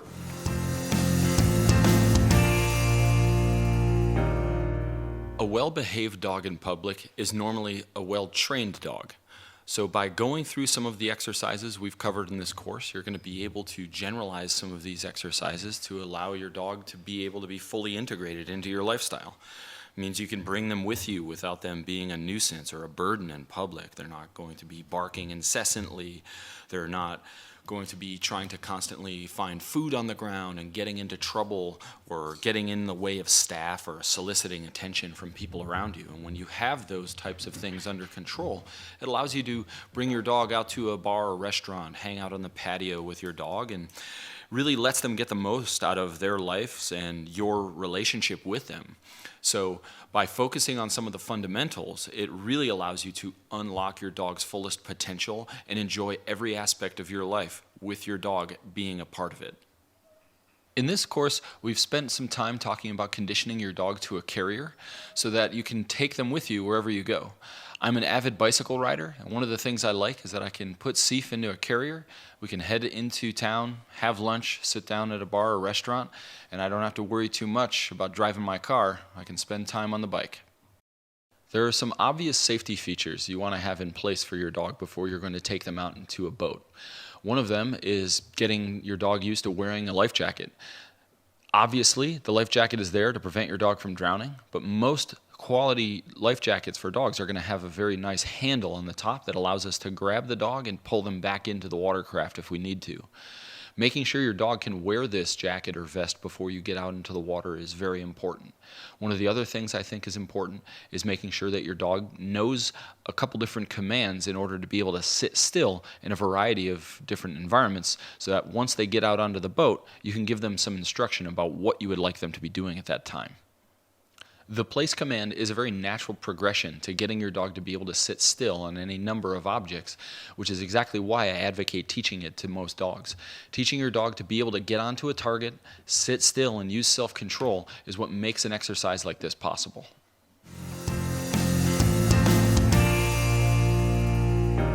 After you've taken your dog for a couple walks with a neutral or non-reactive dog, we're going to discuss a little bit about how we can actually introduce these two dogs together in a very neutral but calm and pleasant setting.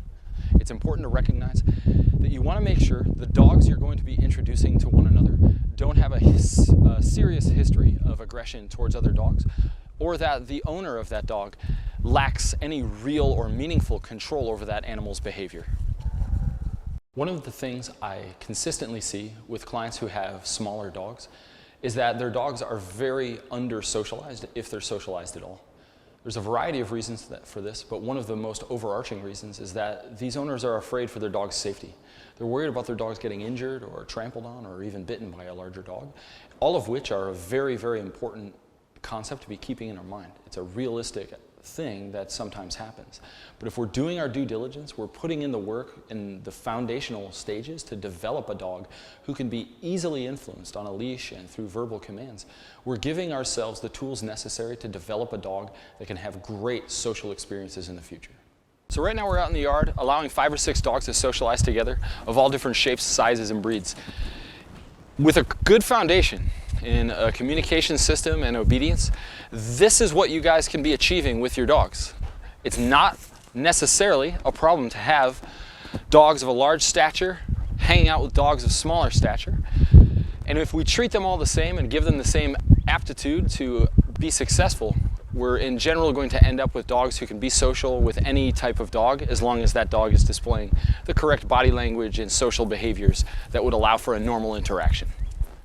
While socializing dogs is a very in-depth topic and involves a lot of details and techniques that we're not necessarily going to be covering in this course, it's important to understand what your end goal can be. Getting your dog to interact in a healthy manner with other dogs is extremely important for their fulfillment and well-being. And as I said, while we're not going into that necessarily in this course, it is something that we're going to be working forward towards in the future. In this segment, we're going to be giving you a variety of information that can help you guys put your best foot forward for getting your dog into social interactions with other dogs in a very comprehensive and safe manner. So you guys just saw me bring Seif into the yard and introduce her to a couple larger dogs.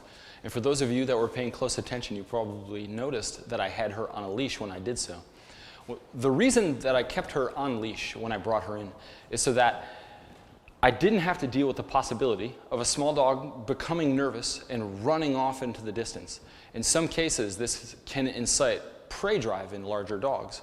So when I do this, I want to make sure first, as I know with my own dog, that she has a very good foundation of leash skills, and I don't have to worry about whether or not she's going to be reactive or get somehow defensive on the leash when I'm bringing her in close to another dog. I also have a very good relationship with the other 2 dogs that you saw in that video. I know them and I've been around them quite a bit, so I know that they're going to be very good with my dog. So when I have these things in place, I can approach that scenario in the way I did. There's some circumstances of which I don't want to have the dog on a leash when I introduce them to other dogs, but that is something that is going to be covered in a further course, which is far too in-depth to get into now. Another thing you will have noticed that as I walked into the yard and I introduced my dog to the other two dogs that were there, I did not stand perfectly still and stare at the dogs. One of the biggest reasons I don't advocate standing perfectly still is it oftentimes encourages the other dogs to be drawn to us. And then what we end up with is a conglomeration of dogs around our feet that don't really have anything to do other than stare at each other in the face. This can sometimes lead to some really distasteful results and some conflicts with dogs. So I highly advocate, if when you're introducing your dog to another dog, you want to make sure that you continue moving. There's no necessary set pattern of which you have to be walking in, but movement is incredibly important to helping these dogs interact healthily and safely. One of, if not the biggest factors to socializing dogs in a proper manner or in a healthy and non-confrontational manner is to make sure that we have some access to neutral dogs. Dogs that do not have any real behavior issues around other dogs. And so if you have a friend, neighbor, or relative of which has a dog that fits the criteria of no prior history of aggression, behaves politely on a leash and off of a leash, and the owner seems to be willing and able to control their dog's behavior, that can be a dog that fits in this category. If you don't have access to these animals, it is incredibly important that you seek out professional help to find access to these types of dogs.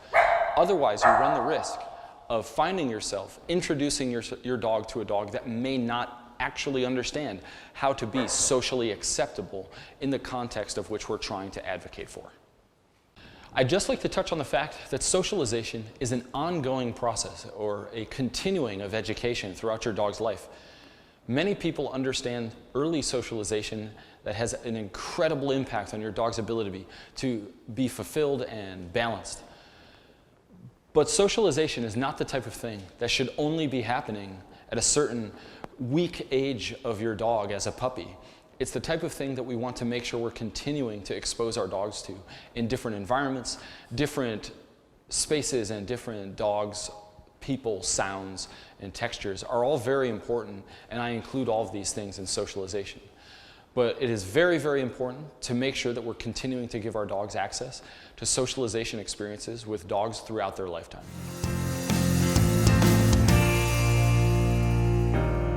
In this module, we're going to be talking a lot about troubleshooting. We're going to be dealing with some of the most common things that dog handlers are going to be dealing with when working with dogs. We're going to be tackling a variety of different techniques to help solve some of these issues.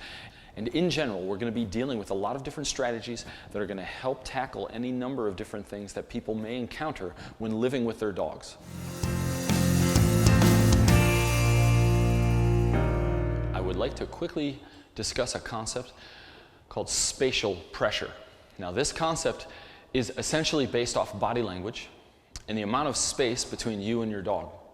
In many cases, we're utilizing this concept or technique without really understanding that we're utilizing it.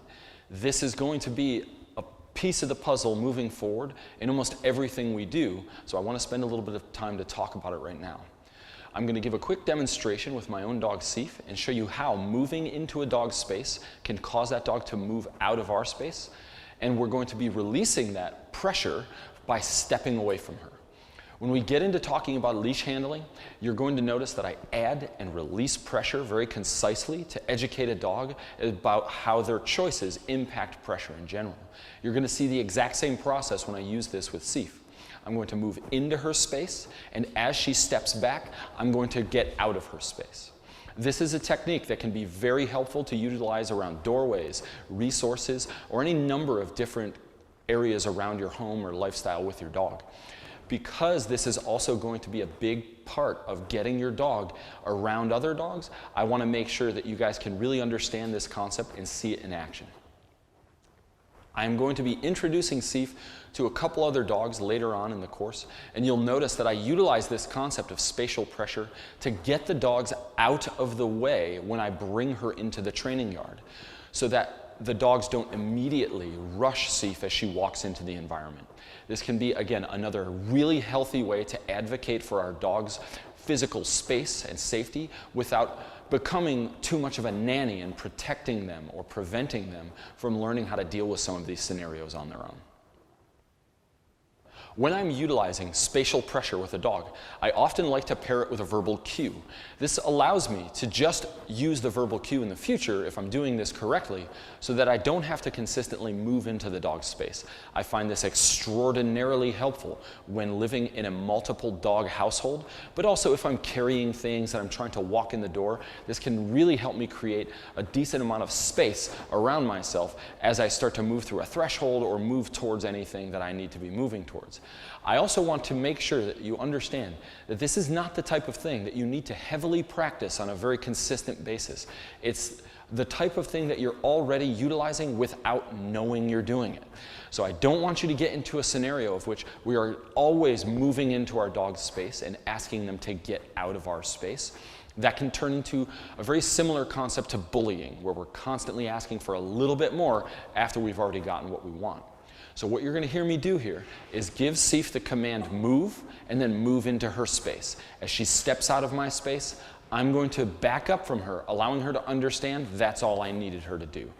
So from here, Sif, move. Good. Again, in the beginning, just like utilizing leash pressure, I'm not asking for a huge movement, but a commitment to the movement itself. Sif, move. Good. As she moved back, I relieved the pressure of getting too close to her to back up. Move. Good. Again, this is a very useful technique around doorways or any type of resource, as long as we have a good relationship with that dog. I wouldn't necessarily practice this with a dog who has some resource guarding issues or who can get very possessive over any type of resource or item that they may snag. But if I have a good relationship, my dog is not displaying those issues, then I can utilize this concept in a very broad variety of scenarios. Move. Good. So now that you guys have completed this course with your dogs, I hope that you guys have garnered a lot of important information about how we can start to activate our dogs' lifestyle to be a little bit more fulfilling for them and yourselves. It's important that you guys understand that this is not the end of the road for you or your dog. So don't hesitate to continue working on these exercises and take them to the level of mastery. If necessary, find yourself a professional in the area that can help you continue some of these exercises and expand upon what we've already started. Furthermore, there's some other great courses that you could check out with your dogs available at Leerburg University. A couple of them that I would recommend would be relationship games with Mark Keating, and also some of the engagement work that Forrest Mickey has been doing. Always keep in mind that your dog can do these exercises regardless of their size. So don't worry if one of the other courses is not specifically designed for a certain size dog. They are going to learn the material exactly the same, and you can still get a ton of great information. So thank you very much for taking the time to work with me and your dogs, and I hope you guys have gotten a lot of great information.